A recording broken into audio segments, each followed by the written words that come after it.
এর পেরিটিয়ান ড্রিঙ্ক আরো বেশি খুশকি দূর করে মাত্র এক ধোয়াতে। এম্বারাসমেন্ট, খুশকি দুটোই gone. Head and shoulders anti dandruff shampoo. P&G। এই নাস্তাটা শেষ করে যা। বাই মা। সাদা ঘরেই থাকতে চায় না, বাইরেই তো সব। তাই ওর বেড়ে ওঠা নিশ্চিত করতে রেগুলার খাবারের সাথে রোজ 2 গ্লাস হরলিক্স। রিসার্চে প্রমাণিত নিয়মিত খাবারের সাথে হরলিক্স বাচ্চাদের বেড়ে ওঠার 5টি লক্ষণকে ইমপ্রুভ করে। স্বাস্থ্যকর রক্ত, সঠিক ওজন বৃদ্ধি, অধিক মনোযোগ, সবল পেশি ও অধিক হাড়ের পরিধি। একটি হেলথ ড্রিঙ্ক, 5টি বেনিফিট। গেলাম, আবার গেল। হরলিক্স, বেড়ে ওঠার ডোজ রোজ রোজ।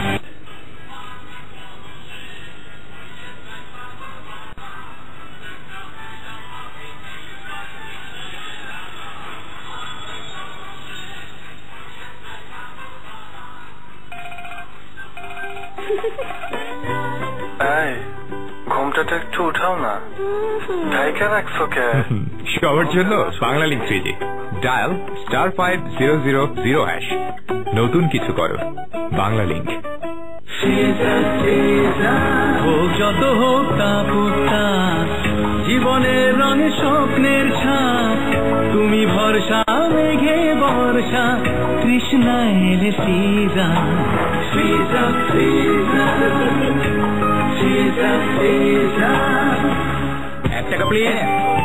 এই ৳1 এখন আমি খরচ করব, বাট এটা আবার ফিরে আসবে।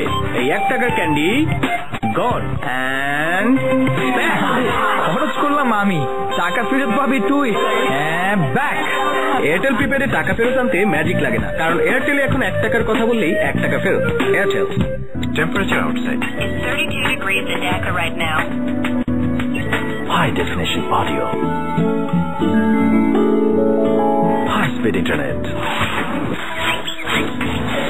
You can't be alone. Hi, তুমি কোথায়? A brilliant story of Android Primo. Walton Mobile.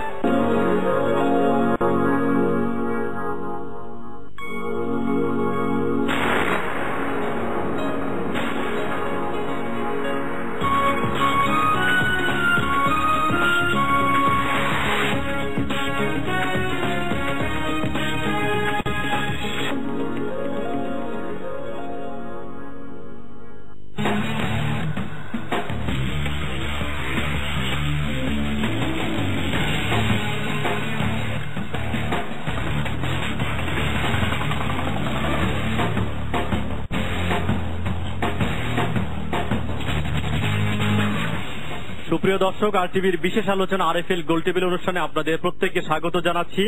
আমি রুবায়েত ফেরদৌস। আজ আমাদের আলোচনার বিষয় সমাধান হবে নাকি সংঘাতই অনিবার্য। এ বিষয়ে কথা বলবার জন্য প্রিয় দর্শক আমাদের সঙ্গে বিজ্ঞ প্যানেলিস্ট যোগ দিয়েছেন। আমরা আলোচনার গভীরে যাবো, বিভিন্ন বিষয় খতিয়ে দেখব, কিন্তু তার আগে চলুন আজকে আমাদের সঙ্গে যারা আলোচক হিসেবে যোগ দিয়েছেন তাদের সঙ্গে আমরা পরিচিত হয়ে নেই। আমার ডান দিকে আছেন, মাইক্রোফোন নিয়ে যদি আপনার পরিচয়টি বলেন। আসসালামু আলাইকুম, আমার নাম জুনায়েদ সাকি, আমি গণসংহতি আন্দোলনের প্রধান সমন্বয়ক। আপনাকে গোল টেবিলে স্বাগত জানাচ্ছি। আসসালামু আলাইকুম, আমি জুনাইদ আহমেদ পলক, এমপি এবং সদস্য, বাংলাদেশ আওয়ামী লীগের কেন্দ্রীয় কার্যনির্বাহী সংসদ। জি, আপনাকে ওয়েলকাম। আসসালামু আলাইকুম, আমি সৈয়দ আমিরুল ইসলাম, সাবেক বিচারপতি। গোল টেবিলে আপনাকে স্বাগত।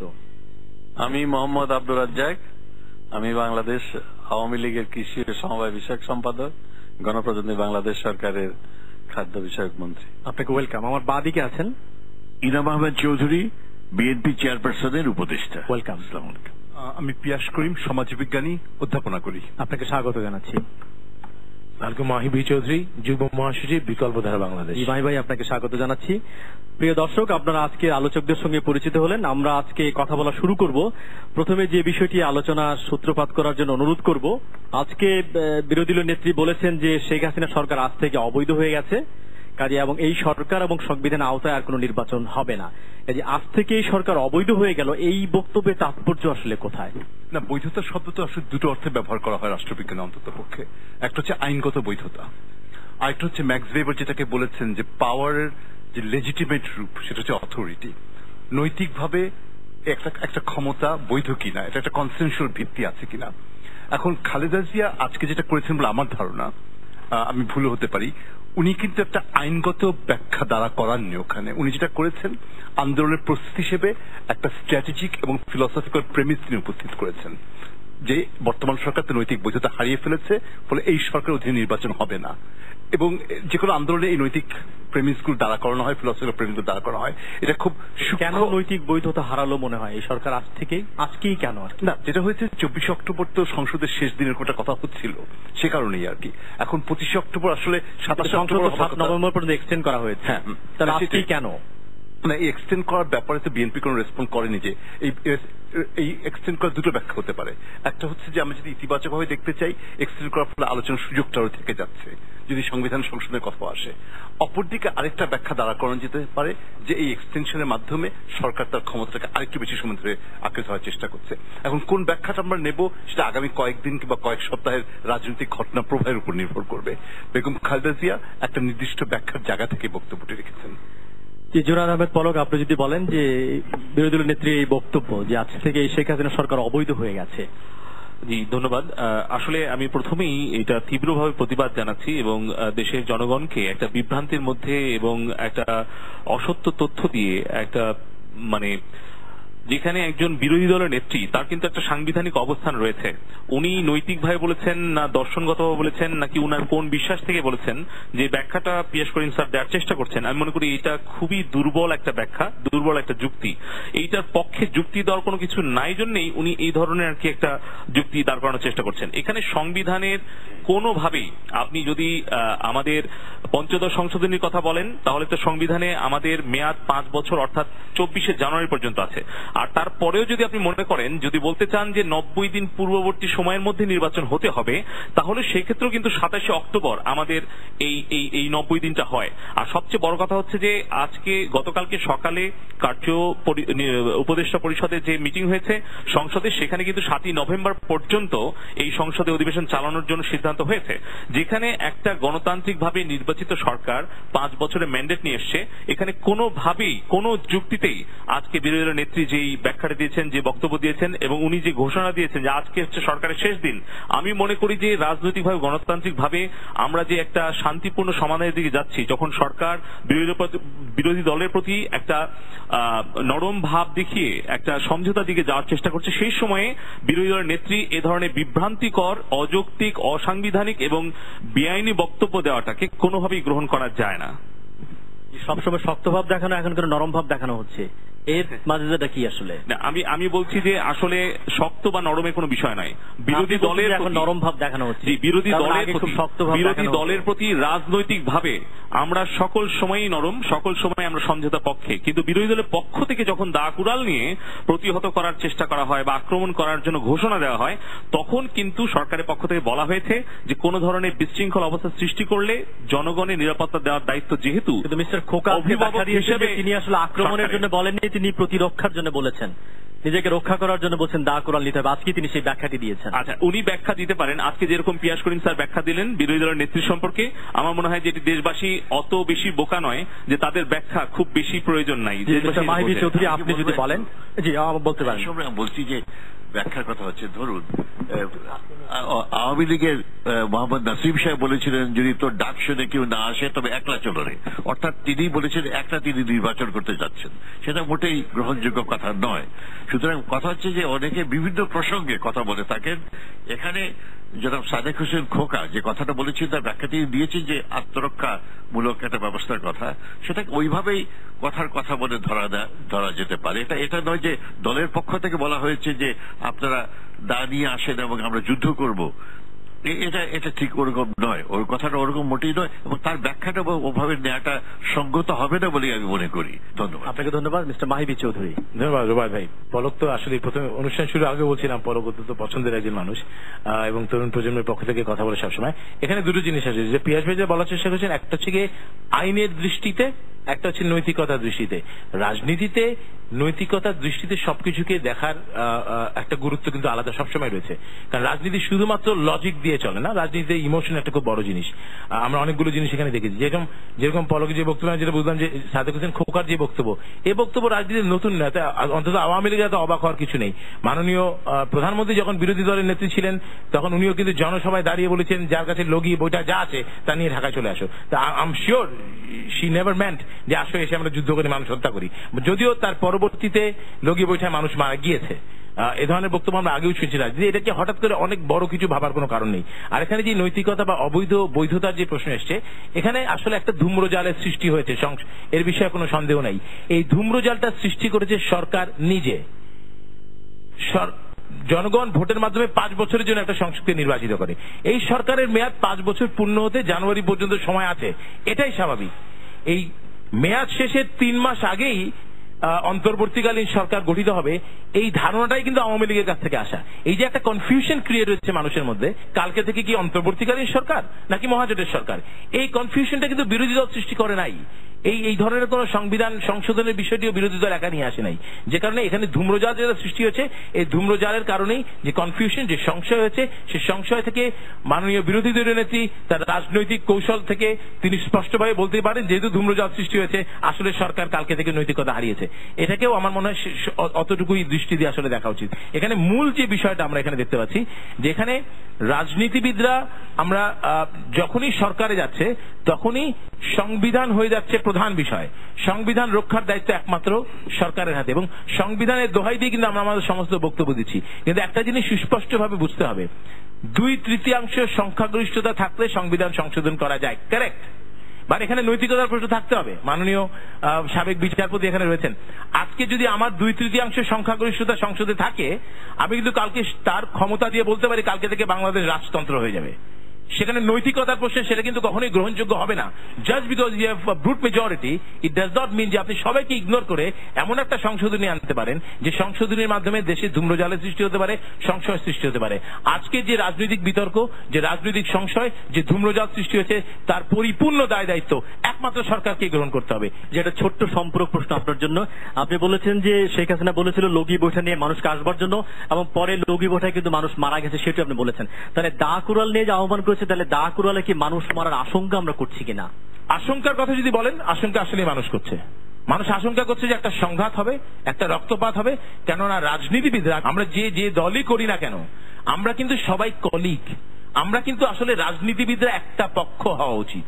কিন্তু আজকের এই যে একটা জাতীয় সংকট তৈরি হয়েছে, এখানে সমস্ত দলের রাজনীতিবিদরা আমরা যদি এক পক্ষ হয়ে উত্তরণ করতে না পারি, জনগণ না, আমি অপরপক্ষ বলছি না, এখানে আমরা অপরপক্ষ হচ্ছে অরাজনৈতিক জনগণ, কিন্তু আমি কেন আমি ফিনিশ করছি। অপরপক্ষ হচ্ছে অরাজনৈতিক শক্তি, যারা গণতন্ত্র নস্যাৎ করতে চায়, অরাজনৈতিক ব্যবস্থা আনতে চায়।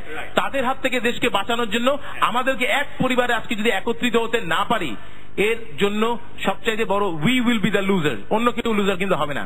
যে কারণে আমি আপনার কাছে আমি লাস্ট একটা কথা শুধু বলে শেষ করতে চাচ্ছি। আপনি যে বলেছেন সংঘাতের কথা, আপনি প্রথমে বলেছিলেন যে সংঘাত নাকি সমাধান। আমি মনে করি সমাধান হবেই, সেটা কি সংঘাতের পথে নাকি সমঝোতার পথে, সেটাই এখন দেখার বিষয়। সে আলোচনা আমরা করব।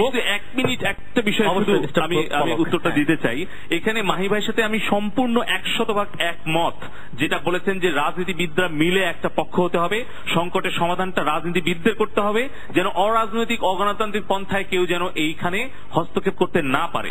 এই প্রস্তাবটাই কিন্তু 18 অক্টোবর মাননীয় প্রধানমন্ত্রী দিয়েছেন।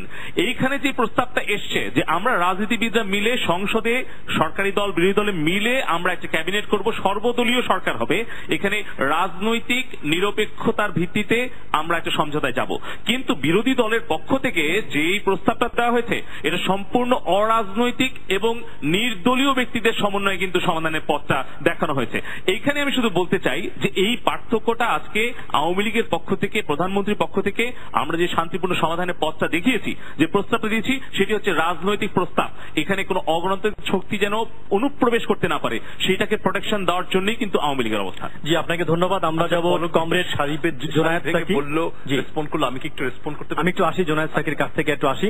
আমি যে প্রশ্নটি আপনাকে করতে চাই, যে কেন বললাম যে ক্ষমতামুখীন এবং ক্ষমতাসীন দল এবং অপরপক্ষ জনগণ, জনগণ মনে করছে এই দুই দল আসলে ক্ষমতা রাজনীতি করে এবং ক্ষমতার মধ্য দিয়ে একটা লক্ষ কোটি টাকার বাণিজ্য হয়, যেটা কালকের গোল টিভিতে একজন আলোচক বলবার চেষ্টা করেছিলেন। তো সেই জন্য অপরপক্ষ কি আসলে জনগণ কিনা, জনগণের স্বার্থে রাজনীতি না করে তাদের আত্মস্বার্থে এবং এক ধরনের লক্ষ কোটি টাকার বাণিজ্য করবার জন্য তারা এই রাজনীতি করেন। মিস্টার সাকি, কতক্ষণ সময় পাওয়া যাবে জানি না, তবে আমি জাস্ট দুটো প্রশ্ন দিয়ে শুরু করি, কেননা আলোচনা যেহেতু আপনি দুই পক্ষে দাঁড় করিয়েছেন এবং বিশেষভাবে আলোচনা আবার নির্বাচন কেন্দ্রিক যে সংকট বর্তমানে দেখা যাচ্ছে সেই বিষয়ে ঢুকেছে, আমি দুটো প্রশ্ন উত্থাপন করি।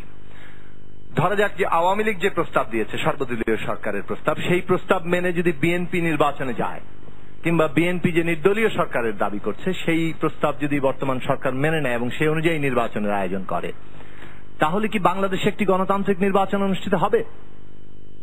বাংলাদেশে জনগণের যে প্রতিনিধিত্বশীল একটা সরকার কিংবা পার্লামেন্ট সেটা প্রতিষ্ঠিত হবে? কিংবা এমনকি এই যে নির্বাচনী সংকট চলছে সেই নির্বাচনী সংকটেরই কোনো স্থায়ী সমাধান হবে? আমার দ্বিতীয় প্রশ্ন, যদি এই দুই জোট, মহাজোট এবং বর্তমানে আশদলীয় জোট, যাদেরকে আমরা বলি যে প্রায় বাংলাদেশের জনগণের ঘাড়ে বিস্ফোরা হয়ে দাঁড়িয়েছেন, কেননা এটা একটা দ্বিদলীয় বৃত্ত এবং এই বৃত্তের গত 20 বছরের টানা শাসন আমরা দেখেছি, তাদের কেউই যদি যে কেউই আবারও যদি পুনর্নির্বাচিত হন, তার ফলে কি বাংলাদেশের জনগণের, বিশেষভাবে আমাদের দেশের শ্রমিক, কৃষক, নিম্নবিত্ত মানুষ, তাদের যে হাহাকার সেটা কি থামবে? যারা লক্ষ কোটি শ্রমিকরা, কৃষকরা যে সম্পদ তৈরি করেন দেশে বিদেশে, এবং এই $17 বিলিয়ন যে আজকে রিজার্ভ, এই রিজার্ভ যে আজকে বাংলাদেশে তৈরি হয়েছে, বাংলাদেশের যে সম্ভাবনা সৃষ্টি হয়েছে সেটা কি বাস্তবায়ন হবে? মুক্তিযুদ্ধের যে আকাঙ্ক্ষার বাংলাদেশ, সেই পথে কি বাংলাদেশ হাঁটবে? যে চুরি দুর্নীতি চলছে, মহোৎসব চলছে, সেটা কি বন্ধ হবে? এই গুরুতর প্রশ্নগুলো এই সংবাদ মাধ্যমে আমরা খুব বেশি আলোচনা করার সুযোগ পাই না, কেননা শাসক দলগুলো তাদের স্বার্থ সীমায় আমাদের আলোচনার বিষয়বস্তু চৌহদ্দি ঠিক করেন এবং আমরা সেই সব বিষয়ে কথা বলতে বাধ্য হই। আজকে যে নির্বাচনী সংকট চলছে, এই নির্বাচনী সংকটের চরিত্র কি, এই নির্বাচনী সংকটের কারণ কি, এই বিষয় নিয়ে আমরা খুব বেশি আলোচনা করি না। আমি অনুরোধ করব যে আমাদের এই নির্বাচনী সংকটের চরিত্রটা কি, কারণটা কি, সে বিষয়ে আমাদের আলোচনা করা দরকার, যদি আমরা একটা বাংলাদেশের গণতান্ত্রিক ব্যবস্থা চাই। যদি আমাকে সুযোগ দেওয়া হয় আমি এই বিষয়ে আপনার কাছে আবার আসবো। ডক্টর পিয়াস করিম, আপনি যোগ করতে চেয়েছিলেন। জুনায়েদ সাকি তার একটা রাজনৈতিক দার্শনিক দৃষ্টিভঙ্গি থেকে বক্তব্য রেখেছে, যাকে আমি শ্রদ্ধা করি। এই আলোচনাটা এখন এনগেজ করছি না, কারণ আমার মনে হচ্ছে জুনায়েদ আহমেদ পলকের প্রশ্নের একটু উত্তর দেওয়া উচিত আর কি। আমি একটু থতমত খেয়ে গেছি যখন পলক বললেন যে আমি দুর্বল যুক্তি দিয়ে বিরোধী দলের নেত্রীর বক্তব্যকে জাস্টিফাই করার চেষ্টা করছি। জুনায়েদ আহমেদ পলককে তো একটু মেধাবী তরুণ হিসেবে জানি, ফলে তার কাছ থেকে আরেকটু ইতিহাস নির্ভর বক্তব্য আমি আশা করেছিলাম। শুনুন জনাব পলক, পৃথিবীর কোন দেশে রাজনৈতিক আন্দোলন শুধুমাত্র সাংবিধানিক সূক্ষ্ম পয়েন্টের উপর ভিত্তি করে গড়ে ওঠেনি। 1970 সালে যে লিগাল ফ্রেমওয়ার্কের মধ্য দিয়ে শেখ মুজিবুর রহমানের আওয়ামী লীগ নির্বাচিত হয়েছিল, ওই লিগাল ফ্রেমওয়ার্কের ভেতরে থাকলে বাংলাদেশ স্বাধীন হতো না।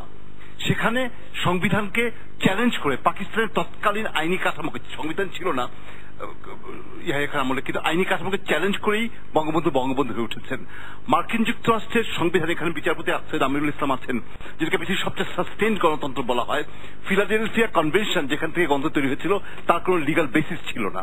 ফলে আজকে খালেদা জিয়া বৈধ বলতে সাংবিধানিক বৈধতা বোঝাচ্ছেন কিনা সেটা নিয়ে আপনার যত কুটতর্ক তৈরি করুন না কেন, এটা দুর্বল যুক্তি নয়। এটা যদি না বুঝতে পারেন তাহলে আপনার সংকটকে আরো ঘনীভূত করবেন। আল্লাহর ওয়াস্তে দেশের জনগণকে রক্ষা করুন। আপনার অনেকগুলো সংকট তৈরি করেছেন দেশের জন্য, আর সংকট তৈরি করেন না। ধন্যবাদ। জি সৈয়দ আমিরুল ইসলাম, আপনি যদি বলেন, সাবেক বিচারপতি, যে প্রশ্নটি এসেছে, আমরা জানি যে সরকারের বৈধতা তৈরির দুভাবে, একটা হচ্ছে ডিফ্যাক্টো ক্ষমতা, একটা হচ্ছে ডিজুরো ক্ষমতা। যে ক্ষমতা আইন বলে নির্বাচনের মধ্য দিয়ে একটা সরকার প্রতিষ্ঠিত হয় এবং সেই সরকার আওতায় তার পুলিশ বাহিনী, সামরিক বাহিনী থাকে। তো এই সরকার কি তার ডিফ্যাক্টো এবং ডিজুরো ক্ষমতা কি আঘাতপ্রাপ্ত হয়েছে কিনা, যে কারণে বলা হচ্ছে যে আজকে থেকে এই সরকার অবৈধ হয়ে গেল, আইনের দৃষ্টিতে যদি একটু বলেন। আমি মাননীয় বিরোধী দলের নেত্রীর বক্তৃতা শুনেছি, কালকে উনি বলেছেন এবং আজকেও বলেছেন যে আজকে থেকে এই সরকার অবৈধ। কেন এই অবৈধ এটা কিন্তু তিনি ব্যাখ্যা করেননি।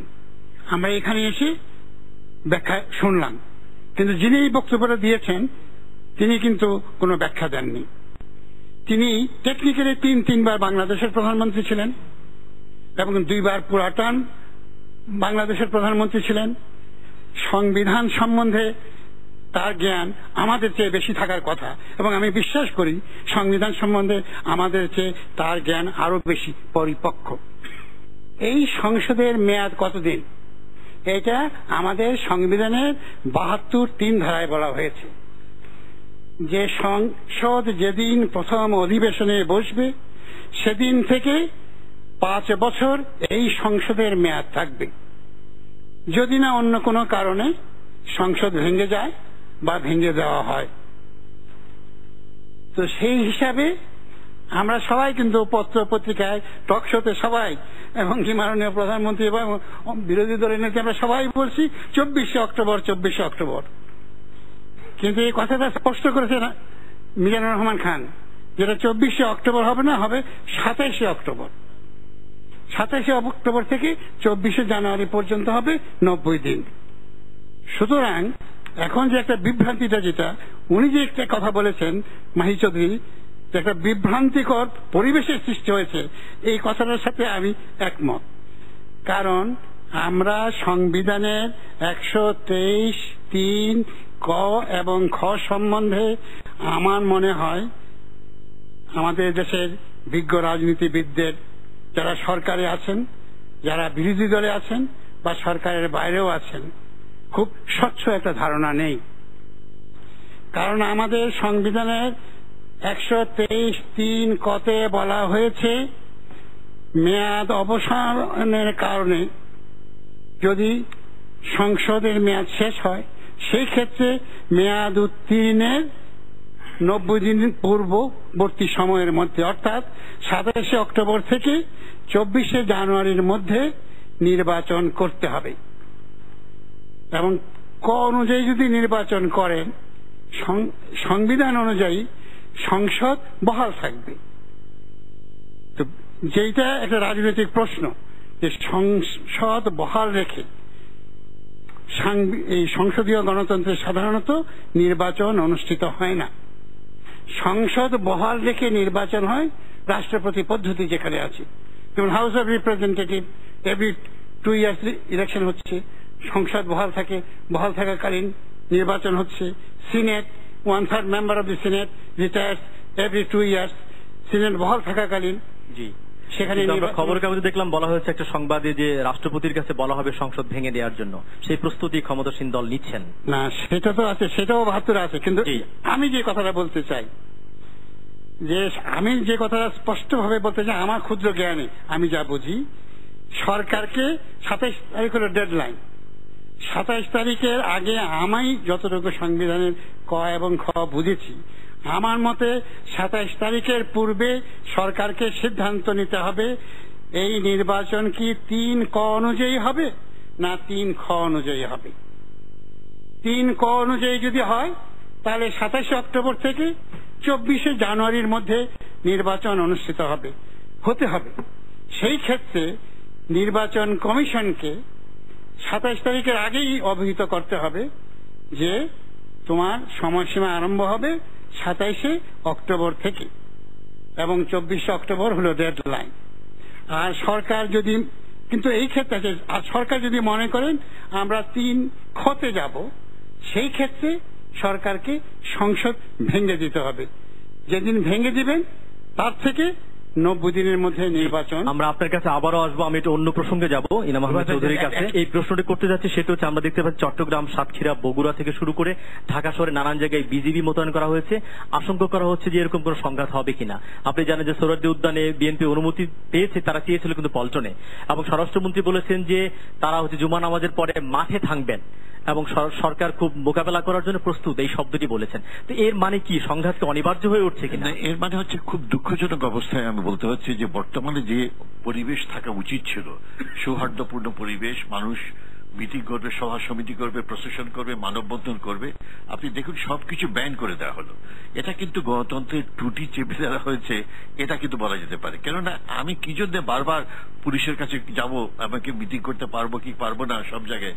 শুধু তাই নয়, আপনার 11টি জায়গায় আপনার যেখানে বিএনপি মিটিং করতে চেয়েছে, সেই জায়গায় আওয়ামী লীগ সেখানে পরবর্তীকালে মিটিং করতে চেয়েছেন, যার জন্য প্রশাসন বলেছেন যে আমরা এখানে 144 ধারা জারি করে মিটিংটা বন্ধ করে দিচ্ছি, এটা তারা বলছেন। এটা কিন্তু ঠিক গণতন্ত্র সম্মত হচ্ছে না। এই যে আমার কাছে প্রশাসন এটা করা উচিত ছিল যে কেউ যদি মিটিং চেয়ে থাকে, সেখানে যদি অন্য কোনো পার্টি সেখানে মিটিং করতে চাইবে, সেটাকে সেই দরখাস্ত বা আবেদনই গ্রহণ করা উচিত নয়। কেননা চাইছে, ঠিক আছে আপনি অন্যদিন করুন বা অন্য জায়গায় করুন, সেটা হতে পারে। ওই অজুহাতে 144 ধারা জারি করে আমার মিটিং করা, সমাবেশ করা, আমার মতামত প্রকাশের স্বাধীনতা না দেওয়াটা উচিত নয়। তাছাড়া আপনার যে গ্রেফতার করা হচ্ছে, গণগ্রেফতার অনেকগুলো শত শত, এবং পুলিশের হিসেবেই আপনি দেখুন শত শত গ্রেফতার করা হচ্ছে। এই যে গ্রেফতার আতঙ্ক ছড়িয়ে পড়েছে, খবরের কাগজে দেখবেন গ্রেফতারের জন্য এই ওখানে ঘুরে বেড়াচ্ছে, এসব খবর বেরিয়েছে। এই যে গ্রেফতার আতঙ্কে আপনার গণতন্ত্রকে বিকাশ করতে পারে। তৃতীয়ত, যারা বললেন যে সংঘাতের আশঙ্কা নিশ্চয়ই থাকছে। এই জন্যই থাকছে যে এ ধরনের যদি পরিবেশ সৃষ্টি হয়, হুমকি দেওয়া হয় যে আমরা রাজপথ দখল করে থাকবো। আজকে বলে রাজপথ দখল করে থাকলে এখানে কেউ আসতে দেওয়া হবে না। রাজপথ দখল করে থাকা সরকারি দলের এটা কথা বলা উচিত নয়। সরকার রাজপথ থাকবে সকলের অধিকারে, মানুষের অধিকারে, জনগণের অধিকারে। রাজপথ দখল করে থাকবেন মানেটা কি? মানেটা হচ্ছে আমরা কাউকে ঘুরতে দেব না, আপনি কেউ পদচারণা করতে পারবেন না, এই ধরনের একটা অর্থ হয়ে যায়। আমার কাছে মনে হচ্ছে এই যে পরিবেশ সৃষ্টি করা হচ্ছে দুর্ভাগ্যজনক ভাবে, এটা একটা সাংঘর্ষিক পরিবেশ। এটা ওই পরিবেশটা থাকা উচিত নয়। এবং আমার মনে হয় আমি আপনার কাছে আবারও আসবো। আমাদের সঙ্গে আছেন খাদ্যমন্ত্রী ডক্টর আব্দুর রাজ্জাক। আপনি অনেকে বক্তব্য শুনেছেন, এই প্রেক্ষাপটে যদি আপনার বক্তব্য দেন। শুধু একটা ব্যাপার, অনেকে মনে করেন যে সরকারের কনফিডেন্স নষ্ট হওয়ার কারণে সরকার ওভার রিয়াক্ট করছে, যে কারণে এই বিজিবি, এই শান্তিরক্ষা বাহিনী এগুলোকে মোতায়েন করতে হচ্ছে, গণগ্রেপ্তার করতে হচ্ছে। আসলে কি কনফিডেন্স নষ্ট হয়ে গেছে কিনা সরকারের? আমি ধৈর্য সহকারে সবার বক্তব্যই শুনছিলাম। মনে হয় যে মাইক নিতে হবে, বলতে হবে। আমি ওইভাবে ফ্লোর নিতে চাচ্ছি না। আমি একটা বিষয় যেটি এসছে যে বিরোধী দলের নেত্রী বেগম খালেদা জিয়া বলেছেন যে আজকে থেকে সরকার অবৈধ। পলক যেটি বলেছে যে তীব্র প্রতিবাদ করেছে বিরোধী দলের এই নেত্রীর বক্তব্য। আমি কিন্তু প্রতিবাদ করছি না, আমি তার সাথে একটু দ্বিমত করে বলছি, আমি দুঃখ প্রকাশ করছি। বিরোধী দলের নেত্রী 3 বার তিনি দাবি করেন প্রধানমন্ত্রী ছিলেন, একবার অবশ্য আমরা বলি যে অবৈধভাবে। উনি সংবিধান সম্পর্কে অনেক জানার কথা। উনি যখন এরকম সংবিধান কেন অবৈধ অবৈধ শব্দটা আপনারা কেন বলেন অবৈধ? ব্যাখ্যা করতে হবে, আপনার অবৈধ ব্যাখ্যাটা করতে হবে এখন মাননীয় মন্ত্রী। খালেদা জিয়া অবৈধ বললে আপনাদের এত গায়ে আগুন জ্বলে যায়। আপনি কেন বললেন যে 1996 সালের নির্বাচন অবৈধ ছিল? আপনি কিসের ভিত্তি, কোন আইনগত ভিত্তিতে কথাটা বললেন? 15ই আগস্টের নির্বাচনটি, 15ই ফেব্রুয়ারি নির্বাচনটি সবাই, যাই হোক, আমি অতটা আমি ওটাতে খুব দিচ্ছি না। আপনার কেন দিচ্ছেন না? কেন আপনি তো রুল অফ দ্য গেম তো চেঞ্জ করে ফেলতে পারবেন না মাঝখানে। মাননীয় মন্ত্রী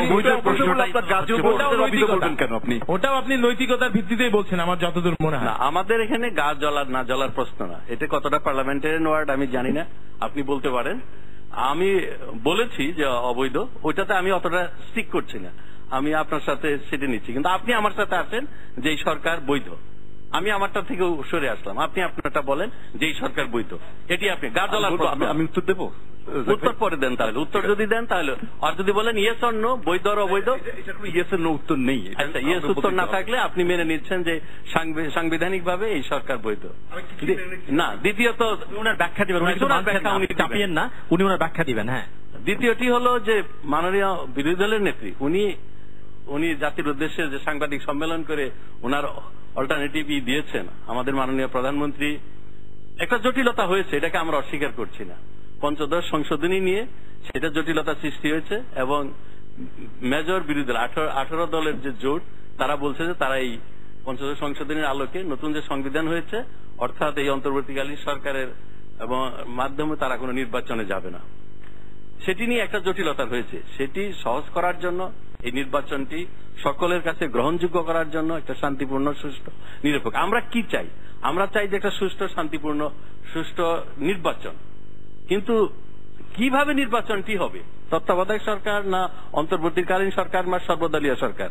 তা সত্ত্বেও আমাদের মাননীয় প্রধানমন্ত্রী তিনি জাতির উদ্দেশ্যে ভাষণ দিয়ে তিনি সুস্পষ্ট বলেছেন যে আমরা একটা সর্বদলীয় সরকার করব। সেই সর্বদলীয় সরকারের দায়িত্ব হবে যে নির্বাচনটাকে সুন্দর, সুষ্ঠু করার জন্য আমরা শেয়ার করব, সেটা সবাই মিলে সেই কাজটি। কিন্তু বিএনপি সেটাকে প্রত্যাখ্যান করেছে, তাহলে আলোচনা হবে কিভাবে? সেটা কথা না, সমস্যাটা হলো আপনি যেটা বলছেন যে সংঘাত হবে কিনা। আমরা কি দেখেছি বাংলাদেশে, এখান থেকে বেশি দূরে নয়, এই মগবাজারে হরতালের আগের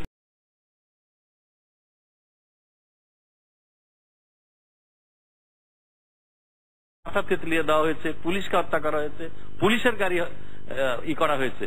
সর্বশেষ আমরা কি দেখেছি, হেফাজত যখন 5ই মে এই ঢাকা শহরের শাপলা চত্বরে তারা যে সমাবেশ করেছিল, সেই সমাবেশের নামে, শান্তিপূর্ণ সমাবেশের নামে আমরা দেখেছি যে গাড়িতে আগুন দিয়েছে, সোনার দোকানে আগুন দিয়েছে, ব্যাংকে আগুন দিয়েছে, কোরআন শরীফ পুড়িয়ে দিয়েছে, কত দোকানপাট পুড়িয়েছে এবং গাছ কেটেছে করাত দিয়ে, ইলেকট্রিক স দিয়ে তারা গাছ কেটেছে রাস্তার। এমন একটা অরাজক পরিবেশে সেদিন যদি বিরোধী দলের নেত্রী বলতেন যে এই অরাজকতা, আমরা এই তাণ্ডবকে আমরা সমর্থন করি না, আহ্বান জানাত, উনি কি করলেন? উনি ওনার দলীয় নেতা কর্মীদেরকে বললেন আগামী দিনে গিয়ে হেফাজতের এই কর্মকাণ্ডের সাথে নিজেদেরকে সংযুক্ত করার জন্য। কাজে আজকে সরকার যে কতগুলো মেজার নিয়েছে আইন শৃঙ্খলা পরিস্থিতি নিয়ন্ত্রণ রাখার জন্য, মানুষের জানমালের নিরাপত্তা দেওয়ার জন্য এবং সার্বিকভাবে পরিস্থিতিটাকে নিয়ন্ত্রণ করছে। আমরা কি দেখছি, পাশের দেশ থাইল্যান্ডে মাসের পর মাস তারা আন্দোলন করেছে। আমরা তো বলছি বিরোধী দল হরতাল করুক, হরতাল করতে আমাদের কোনো আপত্তি নাই, গাড়িতে আগুন দিবে কেন? আমলি তো হরতালের বিরুদ্ধে অনেক কথা বলেছে, এখন আবার হরতালের কথা কেন বলছেন আপনি? না, আমি বলছি যে হরতাল করে, এগুলো রাজনৈতিক, কিন্তু গাড়িতে আগুন দিবে কেন? আমার কতগুলো আমরা একটু যাবো সেই আগুন, কিন্তু আমরা বিএনপি যখন ক্ষমতায় আওয়ামী লীগের আগুন দিতে দেখেছি, আওয়ামী লীগের প্রচুর আগুন দেখেছি। আমি আপনাকে বলছি সেই আলোচনা যাবো। আমরা একটু আকবর আলী খান আমাদের সঙ্গে আসেন, ডক্টর আকবর আলী খান। আমরা একটি আলোচনার মধ্যে ছিলাম এবং একটা বিতর্ক এখানে তৈরি হয়েছে। আজকে যে বিরোধী দলীয় নেত্রী বলেছেন যে শেখ হাসিনা সরকারের আজকে শেষ দিন এবং এই সরকার অবৈধ, তো আপনি এই বক্তব্যের তাৎপর্য আসলে কি, আপনি কিভাবে ব্যাখ্যা করবেন? আমি মনে করি যে এটা একটি রাজনৈতিক বক্তব্য, এর সাথে আইনের কোনো সম্পর্ক নেই। যদি আইনগতভাবে সরকার অবৈধ হতো তাহলে বিরোধী দল আদালতে গিয়ে রায় পাওয়ার চেষ্টা করতে পারতেন। এখন যে পরিস্থিতি দাঁড়িয়েছে এটা হলো বিরোধী দলের নেত্রীর রাজনৈতিক বক্তব্য। তার মানে হলো এই যে তিনি রাজনৈতিকভাবে এটা বাস্তবায়নের চেষ্টা করবেন। সুতরাং এখানে আমরা আইন সম্বন্ধে আলোচনা করছি, আসলে আইনের বিষয়টা বোধহয় বড় না, বড় হলো যে আমরা একটি রাজনৈতিক সংকটের সম্মুখীন হতে যাচ্ছি। যদি দুই দল আপনার সমঝোতার মনোভাব নিয়ে এগিয়ে না আসে তাহলে রাজনৈতিক সংঘাত অনিবার্য। জি, আমি আরেকটি প্রশ্ন আপনাকে করতে চাই, সেটা আপনার বক্তব্যের মধ্যেই আছে, প্রথম আলোতে ছাপা হয়েছে। সেটা হচ্ছে এই নির্বাচনকালীন সরকার নিয়ে প্রধানমন্ত্রী যে প্রস্তাব দিয়েছিলেন যেটা বিরোধী নেত্রী প্রত্যাখ্যান করেছেন, বিরোধী নেত্রী এটা প্রস্তাব দিয়েছিলেন যেটা প্রধানমন্ত্রী প্রত্যাখ্যান করেছেন। এই প্রেক্ষাপটে আপনি বলেছিলেন দুই পক্ষের অনড় থেকে ভোটের আগে একটি মনস্তাত্ত্বিক জয় চায় এবং ভোটারদের দেখাতে চায় তাদের দাবি অন্য পক্ষ মেনে নিতে বাধ্য হয়েছে। একটু কি দর্শকদের জন্য ব্যাখ্যা করবেন যে এই বক্তব্যের মানে আসলে কি? এই বক্তব্যের অর্থ খুব সোজা। আমার মনে হয় না যে এই টেলিভিশনে আমরা বিতর্ক করে কিংবা জনসভায় বক্তৃতা দিয়ে দুই দল কোন সিদ্ধান্তে পৌঁছতে পারবে।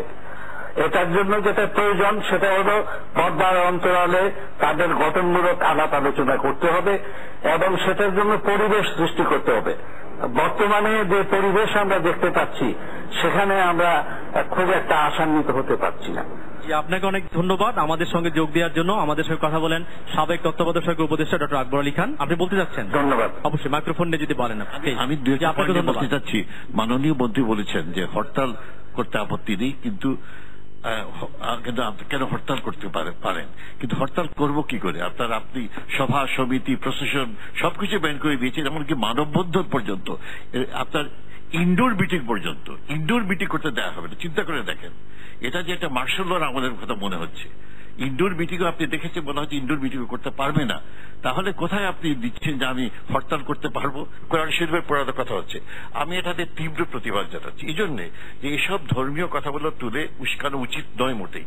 তোর কোরআন শরীফ পড়ার কথা যে বলা হয়, তখন আমি উঠাই যে সিলেট এমসি কলেজে 3টি মুসলিম ছাত্রাবাস পুড়িয়ে দেওয়া হয়েছিল, সেখানে কোরআন শরীফ পড়েছিল, সেই প্রশ্ন কিন্তু কেউ উঠায়নি, একদিন পর্যন্ত উঠায়নি। আজকে বারবার কোরআন শরীফ পড়ার কথা উঠানো হচ্ছে, তাহলে আপনি বাধ্য হয়ে ওসব কথা উঠাতে হবে। কারা পুড়িয়েছিল তাদের নাম আপনি জানেন, এটা সাম্প্রদায়িক একটা অবস্থা সৃষ্টি হবে। আমি বারবার করে অনুরোধ জানাচ্ছি, বিনীত অনুরোধ জানাচ্ছি, এই কোরআন শরীফ পুরানোর কথা উল্লেখ করবেন। ব্যাংক পুড়িয়েছে, গাছ কেটেছে, শুধু তাই না, কথা বলছি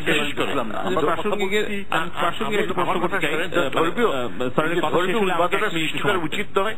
কেননা বিভিন্ন ক্ষেত্রে যে সিলেট এমসি কলেজের কথা বললাম, আপনি শুনেছেন যে এ প্রসঙ্গে বিএনপি থেকে বন্ধুগত কথা তোলা হয়নি, কিন্তু এটা প্রমাণ রয়েছে এবং কারা পুলিশ আপনারা জানেন, তাদের নাম ধাম আমরা বলতে চাইনি। এইসব প্রসঙ্গ কোরআন শরীফ পুরাদরের কথা, এগুলো হচ্ছে সাম্প্রদায়িক মনোভাব সৃষ্টি করা, এগুলো করা মোটেই উচিত নয়। আমি আওয়ামী লীগ নেতৃত্বকে অনুরোধ জানাবো বিনীতভাবে যে মেহেরবানি করে এসব পুরাদরের কথা উঠাবেন না। কেউ বিশ্বাসও করছে না, এটা কেউ বিশ্বাস করছে না। অনেক ধন্যবাদ। আচ্ছা প্রিয় দর্শক, এই পর্যায়ে আমরা একটি ছোট্ট বিরতি নেব। আপনারা দেখছেন আরএফএল গোল টেবিল। আমরা কথা বলছিলাম সমাধান কি সংলাপে হবে নাকি রাজপথে সংঘাতের মধ্য দিয়ে একটি সমাধানে পৌঁছানো যাবে। এই বিষয়ে কথা বলবার জন্য আমাদের সঙ্গে বিজ্ঞ প্যানেলিস্ট যোগ দিয়েছেন। আপনারা আমাদের সঙ্গে থাকুন, ছোট্ট বিরতি নিচ্ছি, ফিরছি এখনই।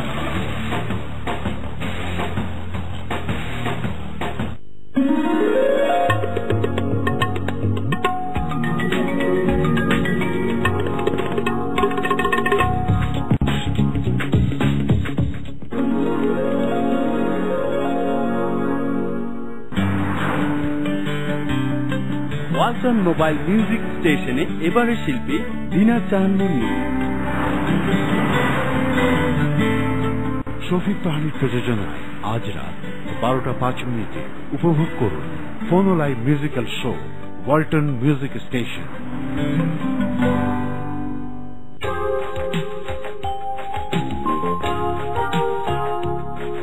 আপনাদের প্রিয় তারকারা, তাদের জানা অজানা কথা, সরাসরি থাকবেন আপনিও। কথা বলুন আপনার প্রিয় তারকার সাথে। মোহাম্মদ নাসিরুদ্দিনের প্রযোজনা তারকাদের নিয়ে সরাসরি আড্ডা প্রাণ মিস্টার ম্যাঙ্গো তারকা। দেখবেন প্রতিদিন সকাল 10:40।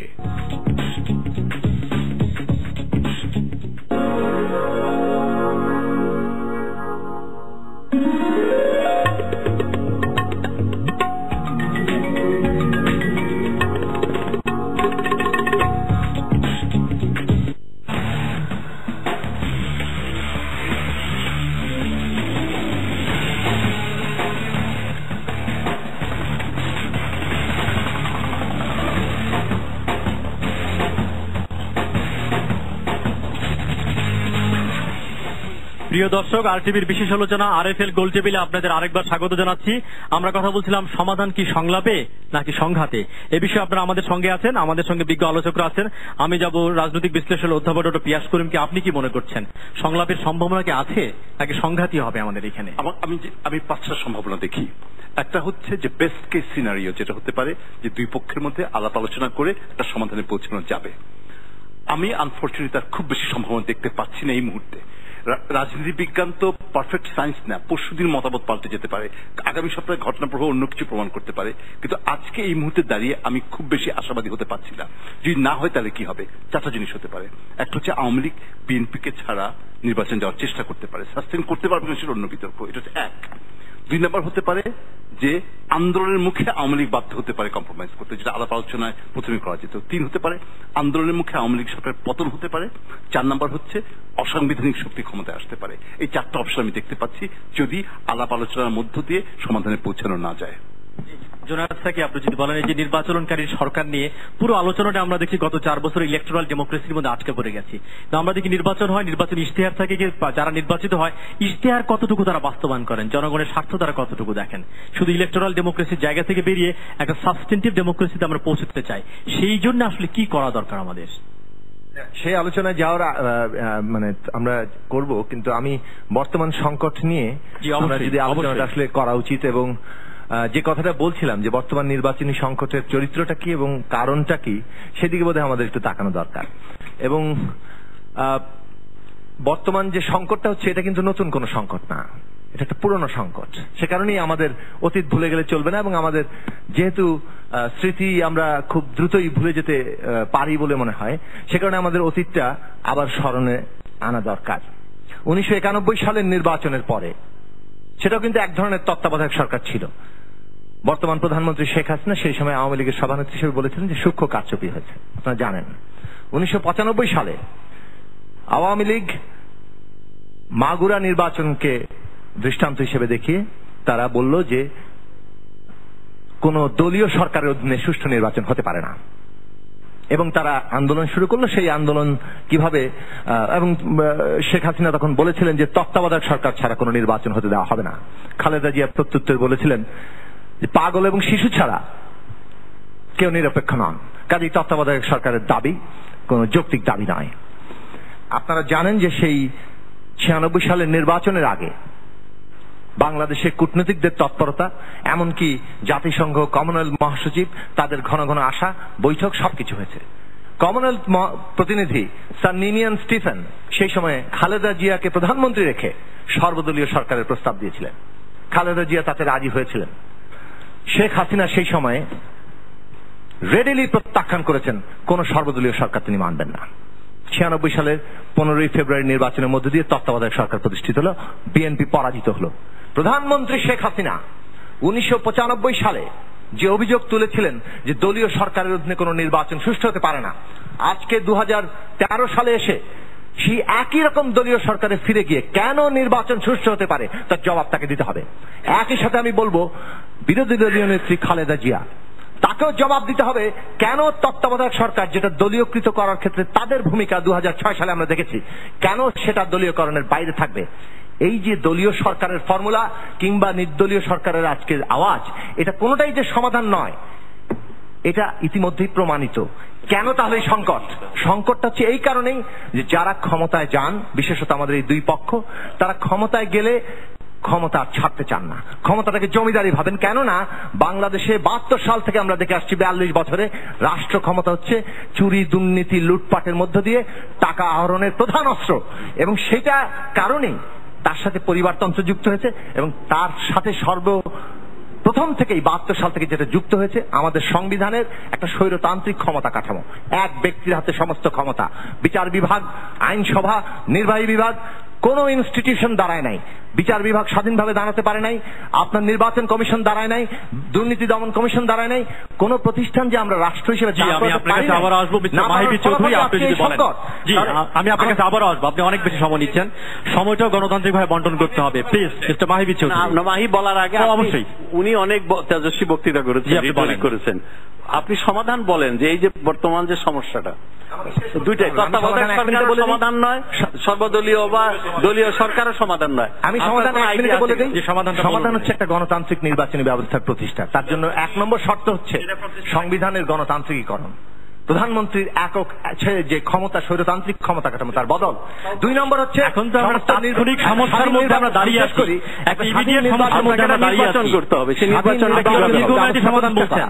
সেটার জন্য দরকার যে নতুন রাজনৈতিক শক্তি, সেই রাজনৈতিক শক্তিটা তো সমাজে গড়ে উঠছে, সেটা তো খুবই দীর্ঘমেয়াদী সমাধান খুঁজছি আমরা। সেই শক্তি গড়ে ওঠেনি, সেখানে এই নৈরাজ্য চলবে। এই ইমিডিয়েট সমাধানটা আমাদের দরকার। একটা সংকটের মধ্যে প্রতিদিনের জীবনের সমস্যার মধ্যে মানুষ আছে, যে কি হবে আসলে সামনে, কালকে সংঘাত হবে কিনা, সেইখান থেকে উত্তরণের উপায় কি? উত্তরণের উপায় তো সংবিধান গণতান্ত্রিক সমাজে যখন একটা রাজনৈতিক দ্বন্দ্ব চলে, সেখানে তো সমঝোতা তৈরি। আমি আসবো আমার সমঝোতা মাহিবি চৌধুরী, আপনি যদি বলেন খোলা তো সরকারি দলকে এগিয়ে আসতে হবে। না ধন্যবাদ, থ্যাংক ইউ। আমি খুব সংক্ষেপে অনেকগুলো বক্তব্য দেওয়ার চেষ্টা করবো। মূলত আপনি মনে হয় সমাধানটা জানতে যাচ্ছেন। আমি সমাধানের আমাদের এর আগের যে বিষয়ে আলোচনা করছিলাম, সেখানে আমাদের আলোচনা যদি একটুখানি দেখুন, আসলে কিন্তু দেখবেন যে মূল সমাধান হচ্ছে আমাদের মানসিকতা পরিবর্তন করতে হবে, আমাদের মাইন্ডসেটটাকে চেঞ্জ করতে হবে। এর এক পর্যন্ত আসলে আমরা কিন্তু অনেকে অনেক বিজ্ঞ কথা বলতে পারি, আসলে সমাধানের রাস্তা খুঁজে পাওয়া যাবে না যতক্ষণ পর্যন্ত আমাদের মনন, আমাদের মানসিকতা, আমাদের দৃষ্টিভঙ্গি পরিবর্তন হয়। আমি একটুখানি ছোট করে বলবো, আমরা যখন আলোচনা করছিলাম যে সরকার অবৈধ না বৈধ, সেই জায়গাতে মাননীয় খাদ্যমন্ত্রী কিন্তু বেগম খালেদা জিয়া সরকারকেও তখনকার অবৈধ সরকার বলেছিলেন 96, পরপর সাথে সাথে নিজেকে উইথড্র করেছিলেন। এই যে একটা মানসিকতার পরিবর্তন, আমি এখানে ধন্যবাদ জানাতে চাই। আমি ওই মীমাংসাটা যদি করতে হয়, মাননীয় সাবেক বিচারপতি এখানে উপস্থিত আছেন, তিনিও তার বক্তব্যে জাস্ট আমি একটু রিমাইন্ড করার জন্য বলছি, তিনিও তার বক্তব্যে বলেছিলেন, আজ যিনি এই বক্তব্যটা দিলেন তিনি টেকনিক্যালি 3 বার প্রধানমন্ত্রী ছিলেন আর 2 বার। মাননীয় সাবেক বিচারপতিও তাকে টেকনিক্যালি 15 ফেব্রুয়ারি নির্বাচনের প্রধানমন্ত্রীকে টেকনিক্যালি প্রধানমন্ত্রী বলছেন। এটাও কিন্তু আমার কাছে প্রত্যাশিত ছিল না, কেননা উনি একেবারেই আমাদের অত্যন্ত সর্বজন শ্রদ্ধেয় সাবেক বিচারপতি, উনি কোনো দলীয় বক্তব্য দেবেন না। কিন্তু আমি তারপরও ওনার বক্তব্যটাকে ধরে নিচ্ছি যে আসলে টেকনিক্যালি এই সরকার বৈধ, নীতিগত প্রশ্নে হয়তো তাহলে বৈধ না। ঠিক যেভাবে আপনি বলেছিলেন টেকনিক্যালি প্রধানমন্ত্রী 3 বার ছিলেন, আসলে না, এই কথাটাই পিয়াস ভাই প্রথমে বক্তব্যতে বলার চেষ্টা করেছিলেন। টেকনিক্যালি যদি বলেন maybe the government is legitimate, but নীতিগত প্রশ্নে, নৈতিকতার প্রশ্নে সাংবিধানিক ভাবে এই সরকার বৈধ না। ঠিক আছে, আপনি নিশ্চয়ই বলবেন জাতির উদ্দেশ্যে মাননীয় মন্ত্রী এরকম বিভ্রান্তকর বক্তব্য আপনি নিশ্চয়ই বলবেন, কিন্তু আমরা বৈধ সরকার, মূল জায়গাটা দেখি, বৈধ সরকার, আপনি যা খুশি তাই বলতে পারেন, টেকনিক্যালি বৈধ সরকার, টেকনিক্যালি বৈধ সরকার, আর কোনো ভাবে না। এটা সাংবিধানিক ভাবে বৈধ সরকার, এটা আপনাকে মানতে হবে। টেকনিক্যালি সাংবিধানিক ভাবে বৈধ সরকার আমি এখনো মানছি। আচ্ছা, আমি অন্য আইনকে আপনি সমালোচনা করতে হবে, আইন নাম, কিন্তু যতক্ষণ পর্যন্ত আইন আছে, আমি বারবার বলছি আইনগতভাবে, সাংবিধানিক ভাবে, technically it is a legitimate সরকার। নৈতিকতার প্রশ্নে এই সরকার বৈধ হারিয়েছে ধূম্রজাল সৃষ্টি করার জন্য, সেটা রাজনৈতিক ভাবে আমি বলার চেষ্টা করবোই, আমি রাজনীতিবিদ, সেটাই আমি বলছি, এতটুকুই বলেছি। আর দ্বিতীয় আরেকটা জায়গায় আমি দুটো জায়গায় আসবো, সমাধানের প্রশ্নে আমি আসছি।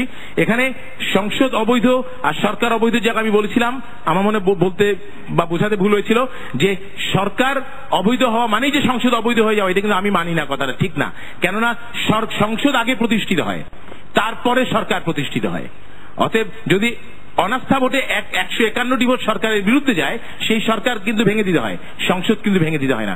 সেই প্রশ্নে বলেছিলাম, অন্য কোনো মাননীয় বিরোধী দলীয় নেত্রীর বক্তব্যের প্রশ্নে বলিনি। এখন মূল জায়গায় যদি আসি যে আজকের এই সংকটের সমাধান কোথায়, সাকিব ভাই যেটা বলেছেন সেটা একটি ঐতিহাসিক যে ব্যাকগ্রাউন্ড দিয়েছেন, এই পুরো জিনিসটাই সত্য।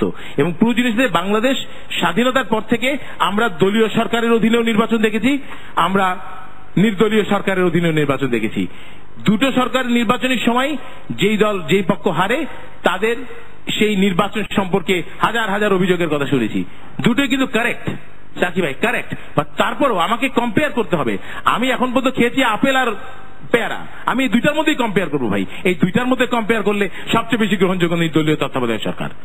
মোটামুটি সর্বজন গ্রহণযোগ্য নির্বাচনগুলো দলীয় তত্ত্বাবধায়ক সরকারের সময় হতে, যে কারণে মানুষের প্রত্যাশা যে একটি নিরপেক্ষ নির্দলীয় সরকার অধীন নির্বাচন হবে। আমি আমার প্রথম বক্তব্যে যখন বলেছিলাম যে রাজনীতিবিদদেরকে একটি জায়গায় এক পক্ষ হিসেবে আসতে হবে, সেই বক্তব্যের জায়গায় পলক যেটা বলেছিলেন যে রাজনৈতিক শক্তি বনাম অরাজনৈতিক শক্তি, না, অরাজনৈতিক শক্তি মানেই গণতন্ত্র বিরোধী না। নাগরিক সমাজ রাজনৈতিক শক্তি না, বা নাগরিক সমাজ কিন্তু গণতন্ত্র বিরোধী না। নাগরিক সমাজের উপর আমাদের কিছু কিছু দায়িত্ব চাপিয়ে দিতে হবে, এবং নাগরিক সমাজের উপর আমাদেরকে মাঝে মাঝে কিছু কিছু জায়গায় ডিপেন্ডও করতে হবে। সেই জায়গায় আমাদের মন এবং মানসিকতা যদি পরিবর্তন হয়, আমরা যদি সত্যিকার অর্থে সংকট থেকে উত্তরণ চাই, তাহলে অবশ্যই রাজনৈতিক শক্তির পাশাপাশি দেশ গঠনে, রাষ্ট্র গঠনের প্রক্রিয়ায় আমরা অরাজনৈতিক নাগরিক সমাজকে সম্পৃক্ত করতে চাই। তাহলে শুধুমাত্র চৌধুরী, অনেক ধন্যবাদ। আমি যাব জুনায়েদ আহমেদ পলকের কাছে। আমি প্রথমে একটা কথা বলতে চাই, যেটা মানে মাহি ভাই বলেছিলেন যে আমরা রাজনীতিবিদরা মিলেই সমাধানের একটা পথ খুঁজে বের করা দরকার। আমি সেই প্রসঙ্গেই বলেছিলাম যে রাজনীতির বাইরে অরাজনৈতিক ব্যক্তি, সম্মানিত ব্যক্তি, প্রয়োজনীয় ব্যক্তি, গণতন্ত্রের পক্ষের শক্তির ব্যক্তিরা সবসময় গণতন্ত্রকে রক্ষা করতে পারে না। সবসময় এই গণতন্ত্রকে রক্ষা করতে ওনারা পারেন না, এবং পারেননি বিধায় এই ধরনের একটা দৃষ্টান্ত স্থাপন হয়েছে।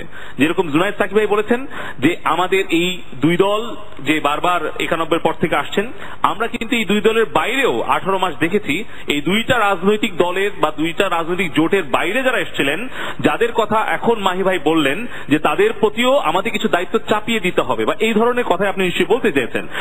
আমরা যে দায়িত্বটা চাপিয়ে দিয়েছিলাম, যেই প্রেক্ষাপট ছিল মাগুরায়, যে প্রেক্ষাপট ছিল ঢাকা 10-এ, সেই প্রেক্ষাপট কি 2009 থেকে আজ পর্যন্ত এই বাংলাদেশের মাটিতে শেখ হাসিনার নেতৃত্বাধীন সরকারের সময় 5277টা নির্বাচন হয়েছে কি না? তৃতীয় ভাই, আপনি তো আমার তো সিনিয়র না, আপনি আমাকে শিক্ষা দেবেন। হ্যাঁ, আমি যাচ্ছি, সব জায়গায় যাব, ভোলা থেকে মাগুরা হয়ে ঢাকা হয়ে সব জায়গায় যাওয়া যাবে।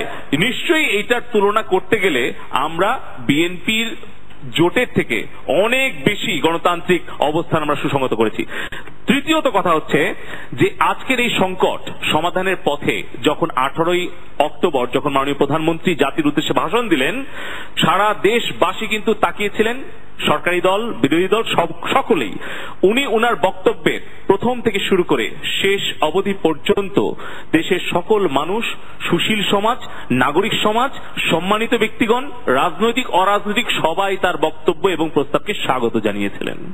স্বাগত জানানোর পরে 3 দিন পরে যখন বিএনপি কোনো প্রতিক্রিয়া দিল না, 3 দিন পরে যখন বিরোধী দলের নেত্রী বেগম খালেদা জিয়া যে প্রস্তাবটা দিলেন, আমার কথাটা হচ্ছে যে মাননীয় প্রধানমন্ত্রীর প্রস্তাবনায় ছিল যে আমাদের সংসদের মধ্যে নির্বাচিত প্রতিনিধিদের সমন্বয়ে আমরা একটা এই অন্তর্বর্তীকালীন সময়টাতে সরকার পরিচালনা করি। তার বিপরীতে প্রস্তাবটা এসছে বেগম খালেদা জিয়ার পক্ষ থেকে অনির্বাচিত, এবং সেটা হচ্ছে 96 এবং 2001-এর উপদেষ্টাদের মধ্যে। আমি ওই বিতর্কে যাব না, কতজন বেঁচে আছেন, কতজন অসুস্থ, কতজন দায়িত্ব পালন করতে পারবেন কি পারবেন না। কেন উনি কি নতুন কোন সলিউশন দিতে পারতেন না? আমি যদি মনে করি, যদি ওনার প্রস্তাব প্রত্যাখ্যান না করি, যদি ওনার প্রস্তাবকে আমি বাস্তবসম্মতও মনে করি, যদি সংবিধান সংশোধন করেও আমরা করতে চাই, তাহলে সেই প্রস্তাবের মধ্যে নতুনত্ব থাকতে পারতো না। বাংলাদেশে আজকে সুশীল সমাজ, নাগরিক সমাজের মধ্যে আপনি কেন বিশ্বাস রাখতে পারলেন না?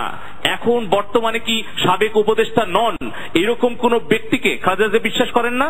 আর আমার চতুর্থ কথা হচ্ছে, যেখানে তার 29 জন সংসদ সদস্য রয়েছেন, তাদের মধ্যে থেকে 5 জন সেই অবস্থায় গেলে তার বিশ্বাস কেন নাই? তার নিজের দলের সংসদ সদস্যদের প্রতি বিরোধী দলের নেত্রীর আস্থা এবং বিশ্বাসের ঘাটতি কেন? আর তার কেন 96 সরকার এবং 2001-এর তত্ত্বাবধায়ক সরকারের উপদেষ্টা। অনেক ধন্যবাদ জনাব আহমেদ পলক। আমরা যাব ইনাম আহমেদ চৌধুরী। আমি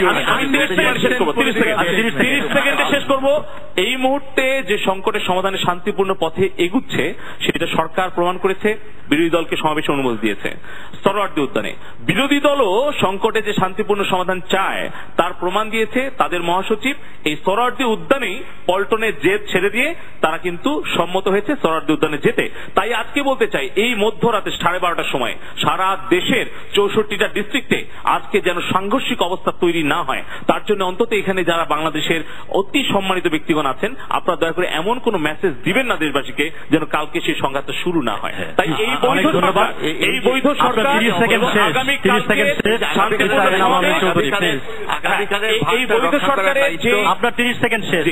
আগামীকালের ভারটা রক্ষা করার দায়িত্ব, পরিবেশ রক্ষা করার দায়িত্ব সরকারের রয়েছে। সরকারে আছে, পুলিশ দেখতে হবে যাতে এসব গোলমাল না করে, অ্যারেস্ট না হয়, বিরোধিতা না হয়, এটা দেখতে হবে। শান্তিপূর্ণ পরিবেশ যাতে পুলিশ ও প্রশাসন রক্ষা করে এটা দেখতে হবে। দ্বিতীয়ত, তিনি আওয়ামী লীগ আমলে 5000 কত ইলেকশনের কথা বলেছেন, এটা সাধারণ নির্বাচন নয়, বাই ইলেকশন এবং পৌর নির্বাচন হয়েছিল। বাই ইলেকশন এবং পৌর নির্বাচনে ক্ষমতা বদলের সাধারণ নির্বাচনের তুলনা মোটেই করা যেতে পারে না। এটা দুটো সম্পূর্ণ ভিন্ন প্রকৃতির জিনিস। ওখানকার সাকসেস দেখে সাধারণ নির্বাচন যে বিচার করা যাবে সেটা কিন্তু মোটেই ঠিক নয়। সাধারণ নির্বাচন করতে হলে, যেটা মাহি চৌধুরী বলেছিলেন, যে তুলনামূলকভাবে দেখা গেছে সবসময় যে এটা ওই তত্ত্বাবধায়ক সরকার আমাদের দেশে, এবং এই প্রসঙ্গে ভারতের কথা উঠানো হয়েছিল। ভারতে আপনারা দেখেন প্রশাসনটাকে নিরপেক্ষ এবং নির্দলীয় রাখা হয়েছে, এবং সেখানে যে সেশন যেটা করতে পেরেছেন, এটা পেরেছিলেন এর জন্য যে প্রশাসনটা নির্দলীয় ছিল। সেখানে আপনি দেখেছেন যে মুখ্যমন্ত্রী এবং বাঁকুড়া গিয়েছিলেন, এবং সেখানে ডিসি এবং এসপি দেখা করতে এসেছিলেন, সঙ্গে সঙ্গে নির্বাচন কমিশন ট্রান্সফার করে দিয়েছিল। আমাদের দেশে এইরকম অবস্থা আছে, যখন প্রধানমন্ত্রী মন্ত্রী মহোদয় নিজেই জানেন, যখন যান ডিসিরা তাদের সঙ্গে থাকেন, অনেক মিটিং আছে, মিটিংটা অ্যাটেন্ড করেন, deputy commissioner secretary meeting attend করেন, মন্ত্রীরা অ্যাটেন্ড করছে, এসব ঘটনা ঘটতে থাকে। সুতরাং এগুলো প্রশাসনটা নির্দলীয় হয়নি, এটা ক্রমাগত হয়ে গেছে। নির্বাচনের সময় এটা হয় না, ক্রমাগত হয়। নির্বাচনের সময় ইউনো ডিসিরা দেখা গেছে।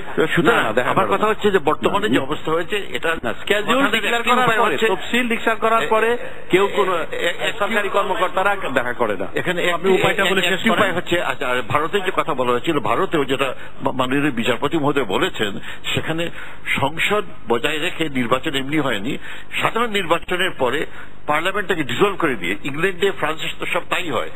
শুধু ইন্ডিয়াতে যেটা হয় প্রাসঙ্গিক ভাবে যদি হয়, এর আগে হয়ে যায় তখন হয়, কিন্তু মেয়াদ পূর্তি হয় যখন, তখন সংসদের লাইফটা শেষ হয়ে যায় তখন হয়, তো সংসদ তখন থাকে না। সুতরাং সেই ভারতের ইউকেতে সম্প্রতি পার্লামেন্ট ডিসলভ করা হচ্ছে, আগে ইউকেতে পার্লামেন্ট রেখেও নির্বাচন না, সেটা হচ্ছে সাধারণ নির্বাচন হয়েছে, পার্লামেন্ট ইংল্যান্ডও তাই হয়, ব্রিটেনে সংসদ ডিসলভ করে দিয়ে নির্বাচন হয়।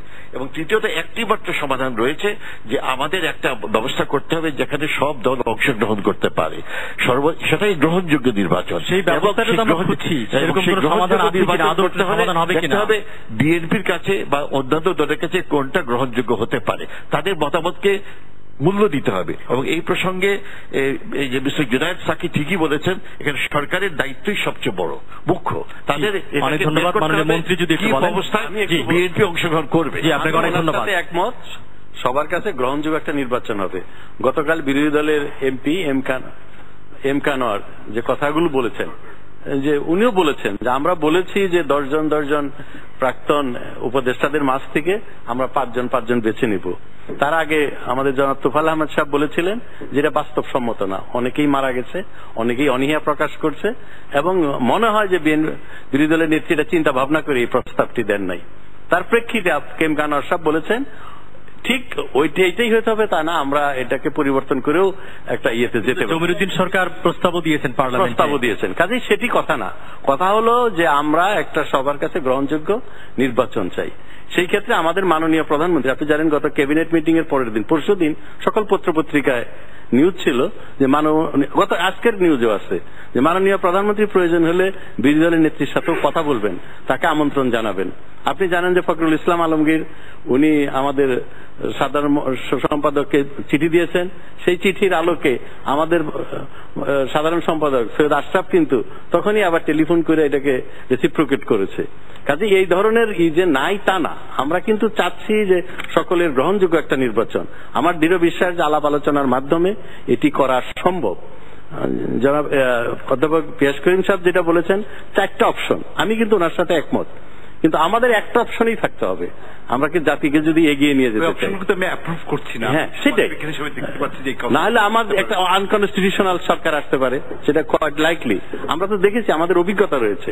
ইভেন 96 সালে প্রথম যখন গেলাম আমরা এই তত্ত্বাবধায়ক সরকারের, তখনও কিন্তু এই থেকে আর্মিরা ক্যান্টনমেন্ট থেকে ব্যারাক থেকে বেরিয়ে আসছিল, প্রায় একটা কুর পরিস্থিতি সৃষ্টির।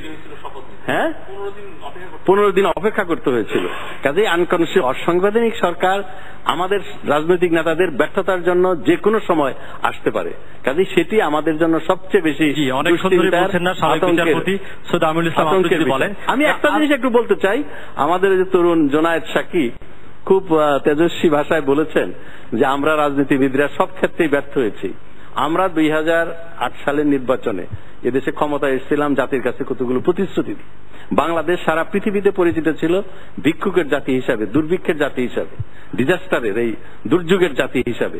এই বাংলাদেশ আজকে পৃথিবীর যে কোনো ফোরামে যাবেন, বাংলাদেশকে রেফার করা হচ্ছে রোল মডেল ফর ডেভেলপমেন্ট। বাংলাদেশকে রেফার করা হচ্ছে যে দুর্ভিক্ষ নাই বাংলাদেশে আজকে। এই বাংলাদেশে মানুষ শুধু খেয়ে কাজ করে দিত। সেই বাংলাদেশে একদিনের ক্ষেত মজুরি দিয়ে 3 থেকে 4 কেজির বেশি চাল 2004 সালে 5 সালেও কিনতে পারত না। আজকে একজন শ্রমিক 8 থেকে 10 কেজি চাল কিনতে পারে। এই যে জাতি হিসাবে জাতিসংঘ আমাদেরকে 3টা পুরস্কার দিয়েছে, our outstanding achievement in fighting hunger. তার জন্য আমি নিজে মাননীয় প্রধানমন্ত্রীর পক্ষ থেকে জাতিসংঘ থেকে পুরস্কার নিয়ে আসছি। যে দেশে 3200 মেগাওয়াট বিদ্যুৎ উৎপাদন হতো, সেই বিদ্যুৎ গত বছর রোজার সময় 6500 মেগাওয়াট বিদ্যুৎ উৎপাদন হয়েছে। আজকে 10,000 মেগাওয়াট বিদ্যুৎ উৎপাদনের ক্ষমতা আমরা অর্জন করেছি। আজকে শিক্ষার দিকে আপনি যান, স্কুলের ছেলে মেয়েরা বই পাচ্ছে, 27 কোটি বই 1 তারিখের মধ্যে পাচ্ছে। কাজেই এটি বলা ঠিক হবে না যে জাতি হিসাবে আমাদের কোনো আমাদের ভুল ভ্রান্তি আছে। আপনি নির্বাচনী যে বক্তৃতাটা ভারতের মুভিগুলো দেখেন তো, ইন্ডিয়ার এত ভালো প্রশ্ন করতে যাচ্ছেন উনি, আপনাকে প্রশ্ন করতে যাচ্ছেন না। আমি বলছি যে সরকারের সাফল্যের বর্ণনা উনি দিচ্ছেন, কিন্তু প্রত্যেকটারই কাউন্টার আর্গুমেন্ট আছে এবং সেই আর্গুমেন্ট গুলো দিতে গেলে আর্গুমেন্ট আমি আপনাকে অভিনন্দন জানাই। আমাদের ভুল ভ্রান্তি দুর্বলতা অবশ্যই আছে, মানে দুর্নীতি নাই তাও আমি বলবো না। 3000 টাকা ন্যূনতম মজুরি, যে দেশে একজন শ্রমিক দৈনিক 40 টাকা মানে 3000 টাকা মজুরি দিয়েছে, সেইটার ব্যাপারে কোনো দ্বিমত আছে না? পরিসংখ্যানটা আপনার ঠিক না তো? আপনি অফিসিয়াল মজুরি ঘোষণা করছেন 3000 টাকা, যেটা দৈনিক 40 টাকা নিচে নামে। দেশে এখন চালের দাম কত সেটা হিসেব করেন। মাননীয় মন্ত্রী বলছেন 8-10 কেজি চালের আয় করার কথা, ঠিক না? দ্বিতীয়ত হচ্ছে আপনি 10,000 মেগাওয়াটের বিদ্যুতের কথা বলছেন। আপনি পুরো বিদ্যুৎ ব্যবস্থাপনা কিভাবে ধ্বংস হয়েছে। আপনি সুন্দরবন ধ্বংস করে বিদ্যুৎ তৈরি করতে যাচ্ছেন, 15% মাত্র বিনিয়োগ করে 50% এর মুনাফা নেবে। তারপরে আপনি বলবেন যে এইটা বিদ্যুৎ তৈরি হচ্ছে, আমাদের অস্তিত্বকে ধ্বংস করে এই পুরো ব্যবস্থাপনা নামে দেশের হাজার কোটি টাকা আজকে কিভাবে দেশি বিদেশিদের পকেটের মধ্যে চলে গেছে, এগুলো তো মানুষ জানে। আমি এই সাফল্যের কাউন্টার আর্গুমেন্ট করছি। মাননীয় মন্ত্রী নিশ্চিতভাবে দায়িত্ব হচ্ছে, আপনার সাথে কথা বলছি, একটা বাংলাদেশে একজন মজুরি, এই একটা ক্ষেত শ্রমিক বা যে কোনো মজুরের ন্যূনতম বেতন কত আপনি বলেন? একজন দিনমজুর ন্যূনতম কত টাকায় কাজ করে? কমপক্ষে 300 টাকায়। হ্যাঁ 300 টাকা না না 300 টাকা 250 থেকে 300 টাকা। 300 টাকায় কয় কেজি চাল কেনা যায়? 30 টাকার বেশি চালের দাম নাই। একটা দেশের মিনিমাম ওয়েজ কত এটা সরকারি যে ঘোষণা, সেই ঘোষণা প্রাইভেটলি কে কোথা থেকে কত টাকা পাচ্ছে, কেউ 800 টাকাও পেতে পারে, কেউ 100 টাকাও পেতে পারে। এটা দিয়ে তো কোনো অ্যাভারেজ আমরা মনে আলোচনাটা অন্যদিকে নিচ্ছি, সেই আলোচনা আসছে না। আমি যাব আমাদের সঙ্গে সাবেক বিচারপতি সৈয়দ আমিরুল ইসলাম, আপনি যদি আমি প্রশ্ন করতে চাই, সামনে যে সংঘাত আশঙ্কা করছে সবাই, আপনার কি মনে হচ্ছে আসলে এখান থেকে বেরিয়ে আসার কোন উপায় কি আমরা পাবো? এই যে কথা বলছি কোনো অর্জন তো হচ্ছে না, আসলে কথাগুলো তো কেউ শুনছে না। ওই আমি প্রথমে কোট করবো ওই মাহবি চৌধুরীর, উনি বলছেন যে আমরা যদি রাজনৈতিক এই বর্তমান যে সংকট বা অতীতেরও যে সংকটগুলি ছিল উত্তরণ করতে পারতাম বা পারবো যদি আমাদের মন মানসিকতার পরিবর্তন আনি, রাজনৈতিক সংস্কৃতিতে একটা পরিবর্তন আনতে হবে, এটা একেবারে অতীব প্রয়োজন। সেটা তো খুব দীর্ঘমেয়াদী, আমরা সমাধান এখন বলছি যেটা যে শর্ট টার্মে যেটা হলো, দেখেন একটা উত্তেজনা সৃষ্টি হয়েছিল, এখন রাজনীতিবিদরা রাজনীতির অ্যাঙ্গেল থেকে বলেছেন এই উত্তেজনা সৃষ্টি হলো কিন্তু আমাদের প্রাক্তন মেয়রের সেই বক্তৃতা থেকে, তার থেকে কিন্তু আজকে এই উত্তেজনা সৃষ্টি। 25 অক্টোবর তারা করবে, আওয়ামী লীগ করবে, রাজপথ দখল করবে, এইসব হওয়ার পর এখন দেখা যাচ্ছে উভয় দলের মধ্যেই একটা শুভবুদ্ধির উদয় হয়েছে।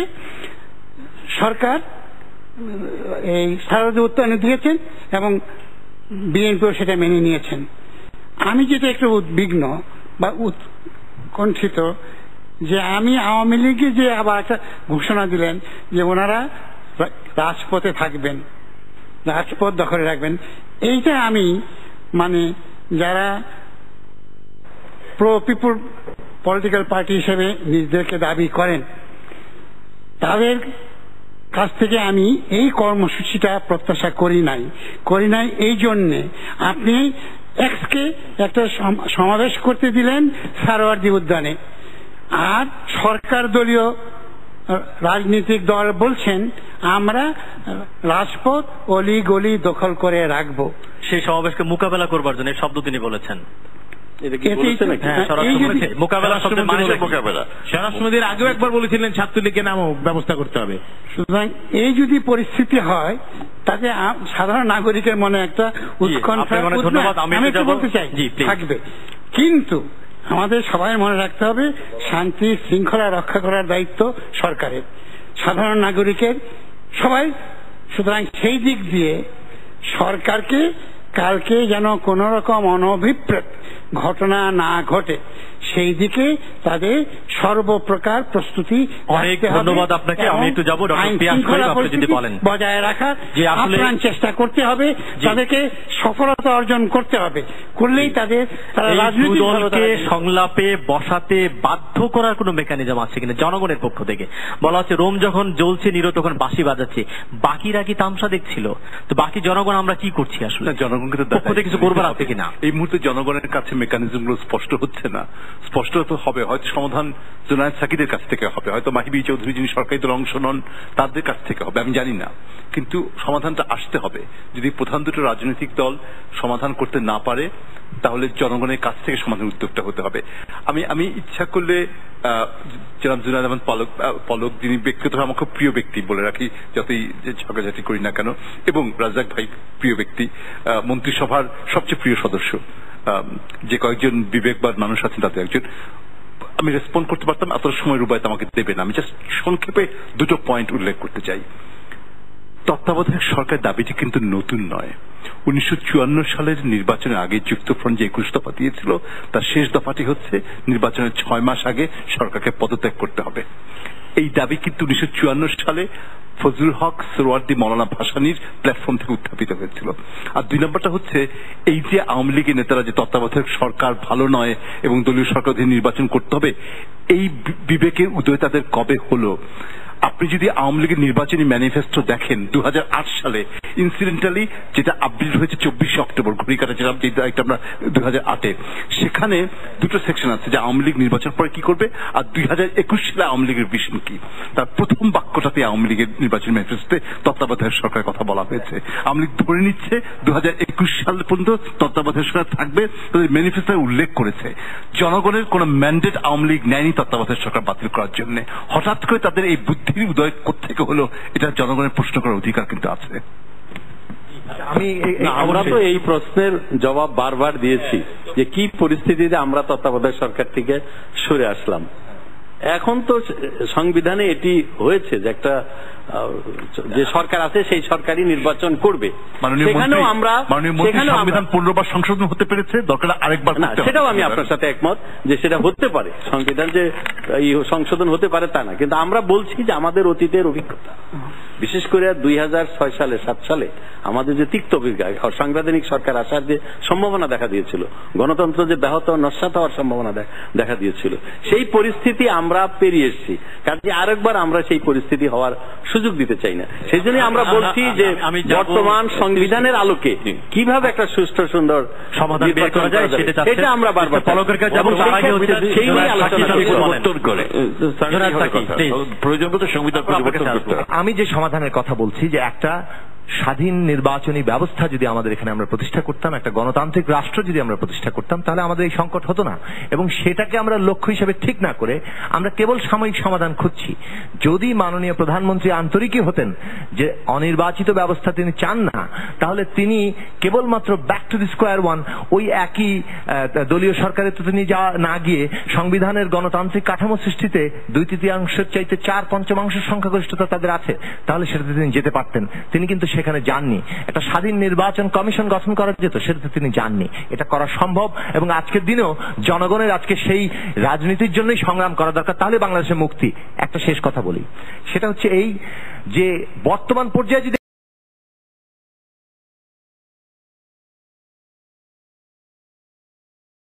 মনে করেন যে তিনি সরকার প্রধান থাকবেন, তাহলে কে কজন মন্ত্রী হলো এটা কোনো আলোচনার বিষয় না। কিন্তু ঠিক যেমন মানে কয়জন কে উপদেষ্টা হলো সেটা আসলে কোথা থেকে আসবে এটা খুব গুরুত্বপূর্ণ প্রশ্ন। গুরুত্বপূর্ণ প্রশ্ন হচ্ছে সরকার প্রধান কে থাকবেন। সুতরাং সরকার প্রধান কে থাকবেন এটা যখন গুরুত্বপূর্ণ প্রশ্ন, সেক্ষেত্রে সরকারকে কিন্তু এই বিষয়ে তার মানে এগিয়ে আসতে হবে। আর আপনি আগাম অনুমান করছেন, আপনি নিষেধাজ্ঞা দিচ্ছেন, আপনি নিষেধাজ্ঞা দিয়ে একটা দলের ডাকুরাল ঠেকানোর জন্য আপনি সাধারণভাবে সাংবিধানিক মৌলিক অধিকার ক্ষুণ্ণ করছেন। এটা কোনোভাবেই আপনার ইতিবাচক কোনো মনোভঙ্গির পরিচয় নয়। এই যে মানে স্বৈরতান্ত্রিক কিংবা ফ্যাসিবাদী কিংবা মানে অসাংবিধানিক যে সিদ্ধান্তগুলো সরকার গ্রহণ করে এবং সেটা আমরা মেনে নিচ্ছি, এই মেনে নেওয়াটাই আমাদের সমাজের মধ্যেও যে অগণতান্ত্রিক উপাদান আছে, স্বৈরতন্ত্রকে অনুমোদন করার নানান ধরনের আমাদের একটা অভ্যেস দাঁড়িয়েছে, এটার ফলাফল। আজকে জনগণকে আমি এই অনুষ্ঠান থেকে আহ্বান জানাতে চাচ্ছি, আমাদের এই দেশকে রক্ষা করতে হলে, আমরা সংগ্রাম করে লক্ষ্য শহীদ যে রাষ্ট্র প্রতিষ্ঠা করেছে এই অধিকারগুলোকে রক্ষা করতে হলে আমাদের দেশের জনগণকে এগিয়ে আসতে হবে এবং এই যে স্বৈরতান্ত্রিক নানান উদ্যোগগুলো গ্রহণ করা হয় সেটাকে কিন্তু আজকে লড়াই করতে হবে। সুতরাং আপনারা বলুন, কিন্তু সমাধানের পথ কিন্তু একটা এই মুহূর্তে সমাধান চাইলে সমঝোতা।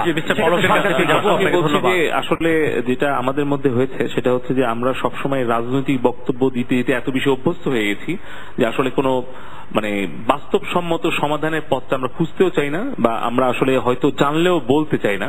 হয়তো এই সময় হয়তো যারা আওয়ামী লীগ বিএনপি আমরা করি তাদের পক্ষ হচ্ছে যে মনস্তাত্ত্বিক দ্বন্দ্ব, এই লড়াইয়ে জিতবে কে। মানে আসলে বিষয়টা হয়ে গেছে সমাধানের পথের চেয়ে আমাদের এই জেদটাকে বড় করে দেখা হচ্ছে, যে কারণে অবস্থা। আর আওয়ামী লীগ বিএনপির বাইরে যে সকল রাজনৈতিক দল বা শক্তি রয়েছে তাদের মূল উদ্দেশ্যটা হচ্ছে যে কিভাবে এই মূল দুইটা রাজনৈতিক দল বা জোটকে জনগণের কাছে আর কি হেয় প্রতিপন্ন করে তাদের আর কি অবস্থানকে তুলে ধরা যায়। কিন্তু প্রকৃত অর্থেই যদি আমরা এই যে মানে শাসনতান্ত্রিক জটিলতা এবং নির্বাচন ব্যবস্থার যে বিতর্ক, এইটা সমাধানের একটা পথ সাকিব ভাই বলে এসছেন, সেটা হচ্ছে যে নির্বাচন কমিশনকে শক্তিশালী করা। আচ্ছা, নির্বাচন কমিশনকে এই 91 পরবর্তী সময়ে যদি যাই, আমি আগে নাই যাই, পিয়াস করিম স্যার যখন গেছেন 18 শতকে ফিলাডেলফিয়ার মানে সেই সমঝোতায় গিয়েছেন, উনি গিয়েছেন 54 সময়ে পাকিস্তানে, উনি গিয়েছেন সর্বশেষ হচ্ছে 70 পর্যন্ত। মানে এই 40 বছর মধ্যে আমার বয়স এখনো 35 হয় নাই, তো এখন অত পেছনে আমাদের দেশের 16 কোটি মানুষের 11 কোটি তরুণ, তারা তো যেতেই চায় না। আমরা যেতে চাচ্ছি, ইতিহাস থেকে যে শিক্ষাটা আমরা নিয়েছি, এখন থেকে শিক্ষা কিছু করতে পারবে না। সরকারের সাথে জানতে হবে, যুক্তফ্রন্ট 21 দফা জানতে হবে, 70 জানতে হবে। একদমই যৌক্তিকভাবে বলছি, আমি স্যার যৌক্তিকভাবে সম্মান রেখে বলছি, ইয়াহিয়া সরকারের সাথে আপনি আওয়ামী লীগ সরকারকে তুলনা করতে চান? আপনি 54 সালে সরকারের সাথে আপনি আমাদেরকে তুলনা করতে চান, এটা তো আমাদের আপনার যে দুঃখ প্রকাশ করা ছাড়া সরকারের আমি শুধু বলতে চাই, আপনি তো আওয়ামী লীগ নন, আপনি বিএনপিও নন, আপনি বিএনপি চেয়ারপারসন উপদেষ্টাও নন। আমি আপনার প্রতি সম্মান রেখে বলতে চাই, আপনাদের কাছ থেকে আমরা চাই যে এটা আওয়ামী লীগ বিএনপি পারে না, আওয়ামী লীগ বিএনপি যে সমাধান দিতে পারেনি সেই সমাধান আপনাদের কাছ থেকে আমরা প্রত্যাশা করি। আমি বলতে চাচ্ছি যে আপনি একটা সরকার বা একটা রাজনৈতিক দলের কাছ থেকে তার মনস্তাত্ত্বিক অবস্থানটা কি, তার তো কর্ম দিয়ে সেটা প্রতিফল হবে, তাই না? আপনি যদি এই বিগত 48 ঘন্টার আওয়ামী লীগ এবং বিএনপির সিদ্ধান্তগুলি দেখেন, এটা তো আমি পজিটিভ দেখি। আপনি বলেছেন যে আপনি কোনোই সম্ভাবনা দেখছেন না সমাধানের, কিন্তু আমরা তো দেশের জনগণ এবং রাজনৈতিক দল দেখছি। আমি কেন দেখছি গত 48 ঘন্টা আমার মুখে জুড়ে দিলে হবে না। আমি বলি 48 ঘন্টা কি হতে পারতো যদি আওয়ামী লীগ সোহরাওয়ার্দী উদ্যানে বিএনপিকে সমাবেশ করার অনুমতি না দিত, যদি বিএনপি পল্টন ছেড়ে সোহরাওয়ার্দীতে যাওয়ার সিদ্ধান্ত না নিত, তাহলে এতক্ষণে সারা বাংলাদেশের সংঘর্ষ শুরু হয়ে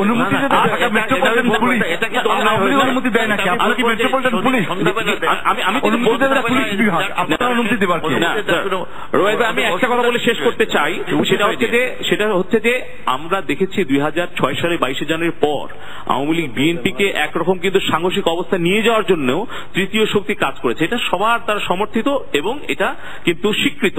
তাই আমরা বলতে চাই যে যখন আওয়ামী লীগ বিএনপি বিরোধী দলের নেত্রী এবং প্রধানমন্ত্রী যখন আলোচনার সমঝোতায় যাওয়ার চেষ্টা করছেন, যখন চিঠি চালাচালি হচ্ছে, ফোনে আলাপ হচ্ছে, সেই সময় আমরা চাচ্ছি আগামীকালকে সমাবেশটা শান্তিপূর্ণ বিএনপি করবে। বলা হয়েছে সরকারের দায়িত্ব হচ্ছে তাদেরকে বাধা না দেওয়া, বিরোধী দলের দায়িত্ব হচ্ছে সেই সমাবেশটাকে শান্তিপূর্ণ রাখা। তাই আমরা আশা করব যে আগামীকালকে রাত পোহালে যেই ভোটটা শুরু হবে সেই ভোটটা হবে শান্তিপূর্ণ ভোট, সেই বিকালের সমাবেশটা হবে শান্তিপূর্ণ। এবং দেখবেন আগামীকালকে যদি বিএনপি কোনো সংঘর্ষ না করে, কোনো জ্বালাও পোড়াও না করে, আওয়ামী লীগ সরকারের পক্ষ থেকে কোনো ধরনের অগণতান্ত্রিক আচরণ করা হবে না। আর এইটা যদি হয়ে যায়, এই 25 অক্টোবর যদি সন্ধ্যা পর্যন্ত শান্তিপূর্ণ অবস্থানটা নিশ্চিত করা যায়, তাহলে সমাধানের 50 ভাগ কাজ হয়ে যাবে। জি, অনেক ধন্যবাদ। আমাদের হাতে 6 মিনিট সময় আছে, একটু 6 জনকে দিব না, আপনাকে 1 মিনিট সময় দিব। আমি সব শেষ আপনাকে দিয়ে শেষ করবো।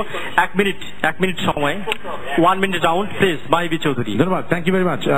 আপনি দেখুন, প্রধান বিরোধী দল কোথায় সমাবেশ করবে তা নিয়ে একটা টালমাটাল অবস্থা, অথচ মাননীয় স্বরাষ্ট্রমন্ত্রী যখন তার দলের সংগঠনকে বলে কালকে রাজপথে অবস্থান নিবে, তারা কি অনুমতি নিয়েছিল? তাহলে এই যেই সভা সমাবেশ সমস্ত কিছু সরকার নিষিদ্ধ করলো, তার সংগঠনের জন্য সেটা প্রযোজ্য নয়। স্বরাষ্ট্রমন্ত্রীর এক ঘোষণা তাদেরকে কালকে রাজপথে থাকার অধিকার দেওয়া হয়। তারা কি সরকারের অনুমতি নিয়েছিল কালকে রাজপথে থাকার জন্য? একজন সরকারের মন্ত্রী নিজেই একটি ঘোষণা দিয়ে তিনি সেই ঘোষণা ভাঙেন কিভাবে, সেটা একটা বড় প্রশ্ন। অতএব আসলে মানসিকতার পরিবর্তন করতে হবে, দৃষ্টিভঙ্গির পরিবর্তন করতে হবে। আজকের এই সংকটের সমাধান অ্যাডহক বেসিসেই করতে হবে, পার্মানেন্ট সলিউশনের এই মুহূর্তে সময় না। আগে এই মুহূর্তে প্যারাসিটামল দিয়ে জ্বর নামাইতে হবে, তারপরে ডায়াগনোসিস করতে হবে প্রধান সমস্যা কোথায়। তখন দয়া করে আপনাদের প্রধান দুই দলের বাইরে এই যে ছোট ছোট কিছু দল আছে যারা সমালোচনা করলেই শুধু মনে করেন যে আপনাদের হেয় প্রতিপন্ন করার চেষ্টা করে, তাদের কাছ থেকে কিছু পরামর্শ নিয়েন, তাহলে দেশের শেষ। লাস্ট একটা কথা শুধু বলতে চাই, 18 মাসের বারবার আমরা ফখরুদ্দিন সাহেবের সরকারের কথা যেটা বলা হচ্ছে, আমরা দেখেছি কি হয়েছিল, এত লম্বা সময় 18 মাস ছিল, ভুলে গেলে চলবে না। সেই সময় আমিও মহাজোটের অংশ, আমরা তখন আন্দোলন করেছি একসাথে। সেই ফখরুদ্দিন সরকারের কাছে নতুন ভোটার তালিকা, ছবি সহ ভোটার তালিকার যে দায়িত্ব দেওয়া হয়েছিল, সেটা 18 মাসে সম্পন্ন করা ছাড়া 3 মাসে সম্পন্ন করে নির্বাচন করা সম্ভব ছিল না। আমি শুধু শেষ একটি বক্তব্য রাখবো, যদি গণতন্ত্রের প্রতি বিশ্বাসী হন তাহলে জনগণের মতামতের উপর আস্থাশীল হতে হবে। সমস্ত এই যেরকম মাননীয় মন্ত্রী অনেক সার্ভের কথা বললেন, অনেক রিপোর্টের কথা বললেন, আমাদেরকে উন্নয়নের কথা বললেন, হ্যাঁ, আমি সেই উন্নয়নের ব্যাপারে আমি আপাতত কোনো বক্তব্য রাখবো না। সরকারি রাষ্ট্রায়ত্ত ব্যাংকের কি অবস্থা সেটাও বলবো না। কিন্তু সমস্ত সার্ভেতে দেখা গিয়েছে বাংলাদেশের অধিকাংশ মানুষ নির্দলীয় নিরপেক্ষ তত্ত্বাবধায়ক সরকারের অধীনে নির্বাচন চায়। যদি এটা বিশ্বাস করে থাকেন, গণতন্ত্রের প্রতি আস্থাশীল হয়ে থাকেন, বুঝতে হবে যে রাজনীতি রাজনীতিবিদরাই যেখানে বারবার সংকট তৈরি করছেন, রাজনীতিবিদরাই দাবি করছেন অরাজনৈতিক ব্যক্তিদের মাধ্যমে তত্ত্বাবধায়ক সরকার গঠন হোক, এবং সেই তত্ত্বাবধায়ক সরকার বারবার সর্বজন গ্রহণযোগ্য নির্বাচন দিতে পারছে। সমাধান লাস্ট 1 মিনিট আপনার জন্য। মানে ধান ভান্তে শিবের গীত মনে হবে, একটু পুরনো প্রসঙ্গে ফিরে যাচ্ছি। শিবগীত উৎপাদনের দেবতায় ধান ভান্তে শিবের গীত গাওয়াই যায়। একটু পুরনো প্রসঙ্গে ফিরে যাচ্ছি, কারণ প্রাসঙ্গিকতা আছে। রাজ্জাক ভাই বলছিলেন যে পিয়াস করিম তো বিএনপি পন্থী পেশাজীবী, উনি তো বিরোধী দলের নেত্রীকে জাস্টিফাই করবেন। আমি কেন প্রসঙ্গটা আনছি, আমি যেটা বলছি যে আমি বিএনপি সমস্ত পেশাজীবী কিনা একটা বিতর্কের ব্যাপার, সে সমাধান তো আমি করতে পারবো না। কিন্তু আমি যে কথা বিরতির সময় বলছিলাম যে কেউ প্রমাণ করতে পারে, আমাদের প্রত্যেকের একটা রাজনৈতিক অবস্থান থাকতে পারে, কিন্তু কেউ যদি প্রমাণ করতে পারে যে একটা রাজনৈতিক অবস্থাকে জাস্টিফাই করার জন্য আমার বুঝমতো আমি কোনো অযৌক্তিক কথা বলেছি, কোনো ভুল তথ্য দিয়েছি, আমি রাজনৈতিক কথা বলার অধিকার হারিয়েছি। কেন এই কথাটা প্রশ্ন তুললাম, সেটা হচ্ছে যে আমাদের প্রত্যেকেই রাজনৈতিক অবস্থান আছে, কিন্তু প্রত্যেকে যদি মনে করি আমরা যে দলীয় হীন স্বার্থের বাইরে গিয়ে, আমাদের ব্যক্তিহীন স্বার্থের বাইরে গিয়ে আমরা সবাই দেশকে নিয়ে ভাববো, সমষ্টিকে নিয়ে ভাববো, তাহলে বাংলাদেশের ভবিষ্যৎ উজ্জ্বল না হয়ে কোনো উপায় নেই। আমরা যদি সবাই বলি যে আমরা আওয়ামী লীগ, বিএনপি, গণসংহতি আন্দোলন, বিকল্প ধারা বাইরে গিয়ে বাংলাদেশের প্রগতির জন্য, বাংলাদেশের বিকাশের জন্য, বাংলাদেশের ভবিষ্যতের জন্য কাজ করব, ভবিষ্যৎ সম্পর্কে আশাবাদী না হওয়ার কোনো কারণ নেই। ধন্যবাদ মিস্টার এনাম আহমেদ চৌধুরী, 1 মিনিট। আমি সরকারের অভ্যন্তরীণ এবং বৈদেশিক নীতির সার্বিক চরম ব্যর্থতার কথা আমি আলোচনা করতে চাচ্ছি না, এখানে সমাধানের কথা বলতে চাইছি। সমাধানটা হচ্ছে একটি উপায়, যে সরকারের পক্ষ থেকে এই যে চলছে গ্রেফতার, হয়রানি, আটক, নিগ্রহ বিভিন্ন চলছে, ভীষণভাবে চলছে, এটাকে অবিলম্বে খান্তি দিতে হবে এবং আগামীকাল অন্তত পক্ষে, এবং শুধু আগামীকাল নয় পরবর্তীকালেও এটাকে একটা করতে হবে। সরকারকে এই নিষেধাজ্ঞাগুলো অবিলম্বে তুলতে হবে। যে ঢাকায় যে অনির্দিষ্টকালের জন্য একটা স্বেচ্ছাচারী স্বৈরতান্ত্রিক যে একটা নির্দেশ জারি করা হয়েছে, এটাকে অবিলম্বে এটা তুলতে হবে। এটা থাকাকালীন অবস্থায় আমি কিছুতেই মনে করব না দেশে একটা গণতান্ত্রিক অবস্থা জারি রয়েছে, এবং তার জন্য সরকারের দায়িত্ব রয়েছে এই ব্যাপারে, এবং তারা যদি এটা করতে পারেন তাহলে আমি আশা করব যে তারা আলোচনার মাধ্যমে একটা সিস্টেম আদায় করতে পারবেন যেখানে এটা সর্বদলের সে গ্রহণযোগ্য হবে। কারণ সব দলের গ্রহণযোগ্য না হলে এবং পার্টিসিপেট না হলে এটাকে সাধারণ নির্বাচন গ্রহণযোগ্য করা যাবে না। অনেক ধন্যবাদ, অনেক ধন্যবাদ। সাবেক বিচারপতি সৈয়দ আমরুল ইসলাম, 1 মিনিট। আমরা বর্তমানে সংসদীয় গণতন্ত্রে আছি এবং আমাদের মাননীয় বিরোধী দলের নেত্রীও বলেছেন যে সংবিধানের মাধ্যমে এই সমস্যার সমাধান করা যাবে। তা আমি ব্যক্তিগতভাবে মনে করি, যদি সংসদীয় গণতন্ত্রে আমরা বিশ্বাস করি তাহলে এই সমস্যার সমাধান হলো আলাপ আলোচনার মাধ্যমে। কারণ বিরোধী দলের সংখ্যাটা কোথায়, তাদের একটা ভয় করেন কেন যে এই দলীয় সরকারের অধীনে নির্বাচন করলে নিরপেক্ষ নির্বাচন কেন হবে না, দুর্বলতাগুলি কোথায়, সেইগুলি চিহ্নিত করতে হবে সরকারি দলের কাছে আলোচনার মাধ্যমে, এবং বলতে হবে যে এই কার্যকলাপ নিলে পরে ওই সংকট থেকে উত্তরণ হওয়া যাবে। তার সমাধান হলো একটি শক্তিশালী স্বায়ত্তশাসিত নির্বাচন কমিশন। সেই নির্বাচন কমিশন যদি আমরা, এবং সেই নির্বাচন কমিশন গঠিত হতে হবে সর্বদলের সম্মতিতে যোগ্যতম ব্যক্তিদের, যাদের সম্বন্ধে কারোই কোনো বিতর্ক থাকবে। বর্তমান নির্বাচন কমিশন হচ্ছে না, তাই তো? এই নির্বাচন বক্তব্যের মধ্যে তাই আসে। হ্যাঁ, স্যারের সাথে আমি একদম সম্পূর্ণ একমত। নির্বাচন কমিশন, এবং যেই নির্বাচন কমিশনটা আসলে সকল রাজনৈতিক দলের সাথে আলোচনা করে বাংলাদেশের ইতিহাসে সার্চ কমিটি প্রথমবারের মতো করে মহামান্য রাষ্ট্রপতির মধ্যস্থতায় বিরোধী দলের নেত্রীর সাথে আলোচনা করে সার্চ কমিটির মধ্য দিয়ে যে নির্বাচন কমিশন গঠিত হয়েছে, এখন পর্যন্ত বিরোধী দলের পক্ষ থেকে এই বিষয়ে কিন্তু সেই রকম কোনো দ্বিমত করা হয়নি। বিরোধী দলের নেত্রী যে বক্তব্যটা দিয়েছেন সেই বক্তব্যের মধ্যে একটা শব্দ পাবেন না নির্বাচন কমিশনের বিরুদ্ধে। এইখানে প্রমাণ হয় যে তাদের নির্বাচন কমিশনের প্রতি সম্পূর্ণ আস্থা। আমি শেষ করেছি তো, এর মধ্য দিয়ে এটাই প্রমাণ হয় যে বিরোধী দলের নেত্রী নির্বাচন কমিশনের ঠিক তথ্য দিচ্ছে না। একটা আমার কাছে বিরোধী দলের নেত্রীর সম্পূর্ণ বক্তব্য রয়েছে স্যার, আমি আপনাকে দিতে পারি। আপনি যদি এখানে একটা শব্দ নির্বাচন কমিশন সম্পর্কে পান, আমি বলতে চাই যে নির্বাচন কমিশন আছে, নির্বাচন কমিশন সবার সম্মতি ভিত্তিতে সার্চ কমিটি ভিত্তিতে হয়েছে। একটা পদক্ষেপ আমরা এগিয়েছি। এখন যেটা দরকার সেটা হচ্ছে যে এই নির্বাচনকালীন অন্তর্বর্তীকালীন সরকারের যে অবস্থানটা, সেটা হোক, সেটা নির্দলীয় হোক, সেটা নির্বাচিত, এই ব্যবস্থাটা উভয় দলের মধ্যে আলোচনা করে প্রধান রাজনৈতিক দুই দলের মধ্যে করতে হবে। Mister Zonayed Saki, 1 minute. আসলে বর্তমান যে এই সংকট চলছে, এই সংকট সমাধানের পথটা সরকারকেই নিতে হবে, উদ্যোগ তাকে নিতে হবে এবং সবার কাছে গ্রহণযোগ্য একটি নির্বাচনের ব্যবস্থা তাদেরকে করতে হবে।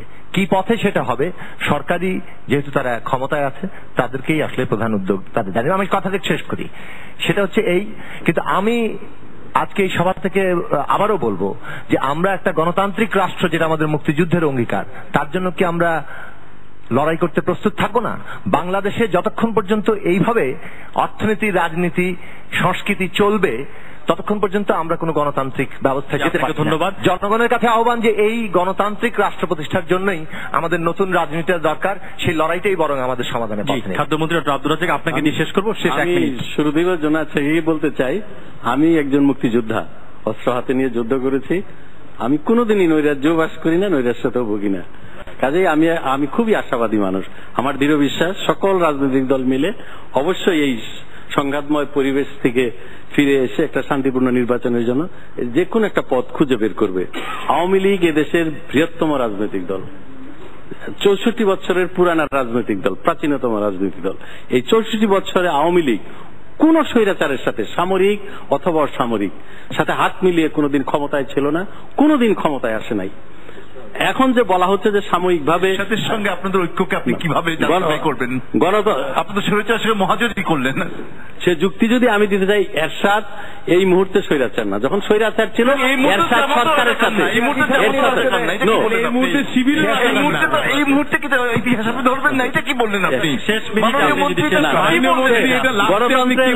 গণতন্ত্রের মূল্যবোধ, গণতন্ত্রের চেতনাকে মেনে এরশাদ যখন চলছে, তখন তার সাথে ঐক্য জোট হতে পারে। সেটা হলো নির্বাচনকালীন এবং ইয়ের জন্য। আচ্ছা, আমি যে কথা বলছিলাম যে আওয়ামী লীগ কোনোদিন কোন স্বৈরাচারের সাথে হাত মিলিয়ে কোনোদিন ক্ষমতায় আসে নাই। কাজেই অগণতান্ত্রিক পথে, চোরাগলি পথে, পর্দার অন্তরাল দিয়ে, না আমাকে শেষ করতে দেন, ভুলে গেছেন আপনি, আমাকে শেষ তো, অগণতান্ত্রিক পথে কোনোদিন।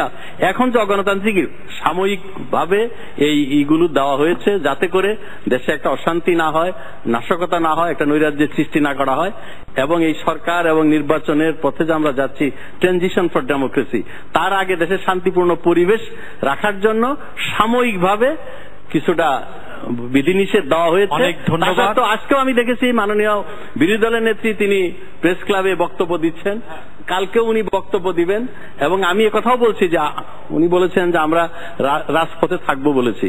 রাজপথে থাকবো তাই বলে সংঘর্ষ করার জন্য না, সহিংসতার জন্য না, নাশকতা করার জন্য না। অনুমতি নিশ্চয়ই, যদি রাজপথে আমরা বলেছি যে রাজপথ যদি কেউ দখল করে, এই বিধিনিষেধ কি শুধুমাত্র মাননীয় মন্ত্রী, এই বিধিনিষেধ এক সেকেন্ড আমার প্রশ্নটা শুনে নেন, তারপর উত্তর দিয়ে। প্রশ্ন হচ্ছে এই বিধিনিষেধ কি শুধুমাত্র বিরোধী দলের জন্য প্রযোজ্য? সরকারি দলের নেতাকর্মীরা রাজপথে থাকলে কি তাদের অনুমতি লাগবে? এই প্রশ্ন জনগণের। আমার একটা কর্মসূচি ছাড়া করিনি, আমার একটা কর্মসূচি ছিল, স্বরাষ্ট্রমন্ত্রী যে রাজপথে কালকে থাকতে বলেছে আপনাদের নেতাকর্মীদের অনুমতি নিচ্ছে? আমাদের সময় শেষ। আজকে এই পর্যায়ে আমার একটা রাজনৈতিক কর্মসূচি ছিল, যাত্রাবাড়ি থাকতে পারে না। রাজনৈতিক আপনি একদিকে সংবিধানের কথা বলেন, আরেকদিকে সংবিধানের মৌলিক অধিকার আমার সভা সমাবেশ করার, তার উপর বিধিনিষেধ দিবেন। এটা তো আপনি তো সোনার পাথর বাটি হবে না ভাই, সোনার বাটি নাহলে পাথর বাটি। আপনি দাও কুড়াল নিয়ে আসবেন, আমার লেখা লুইপেন নিয়ে আসবেন, আমাদের অনুষ্ঠান এখানে কোনোদিন আশা করতে পারি। প্রিয় দর্শক, এতক্ষণ আমাদের সঙ্গে থাকবার জন্য আপনাদেরকে ধন্যবাদ। বিজ্ঞ আলোচকজন যেসব বিষয়ে বলবার চেষ্টা করেছেন, আমি সংক্ষেপে তার নোট নেওয়ার চেষ্টা করেছি। তারা বলেছেন রাজনৈতিক দলের মানসিকতা এবং দৃষ্টিভঙ্গির পরিবর্তন আনতে হবে। আলোচকরা বলবার চেষ্টা করেছেন সংবিধান এবং রাষ্ট্রকে সত্যিকার অর্থে গণতান্ত্রিক যে চরিত্র সেটিকে নির্মাণ করতে হবে এবং জনগণের মতকে শ্রদ্ধা করতে হবে, তাদের প্রতি শ্রদ্ধাশীল হতে হবে এবং ব্যক্তি স্বার্থ বা দলীয় সংকীর্ণ স্বার্থের বাইরে থেকে দেশের বৃহত্তর স্বার্থের কথা ভাবতে পারলে দেশের কল্যাণ অবশ্যম্ভাবী। আলোচকরা বলেছেন সংঘাত না বরং আলাপ আলোচনার মাধ্যমেই সমঝোতায় পৌঁছাতে হবে এবং স্বাধীন ও স্বায়ত্তশাসিত নির্বাচন কমিশন প্রতিষ্ঠা করতে হবে এবং সমাধানের উদ্যোগ বলা হয়েছে সরকারকে নিতে হবে। কেউ কেউ বলবার চেষ্টা করেছেন যে লড়াই করে জনগণের অধিকারকে আদায় করতে হবে, এই আহ্বান জানিয়েছেন টেলিভিশনের মাধ্যমে। সব শেষে যেটা সবাই বলবার চেষ্টা করেছেন, সবাই চান একটি সুষ্ঠু, অবাধ, নিরপেক্ষ এবং সর্বজন গ্রহণযোগ্য নির্বাচন।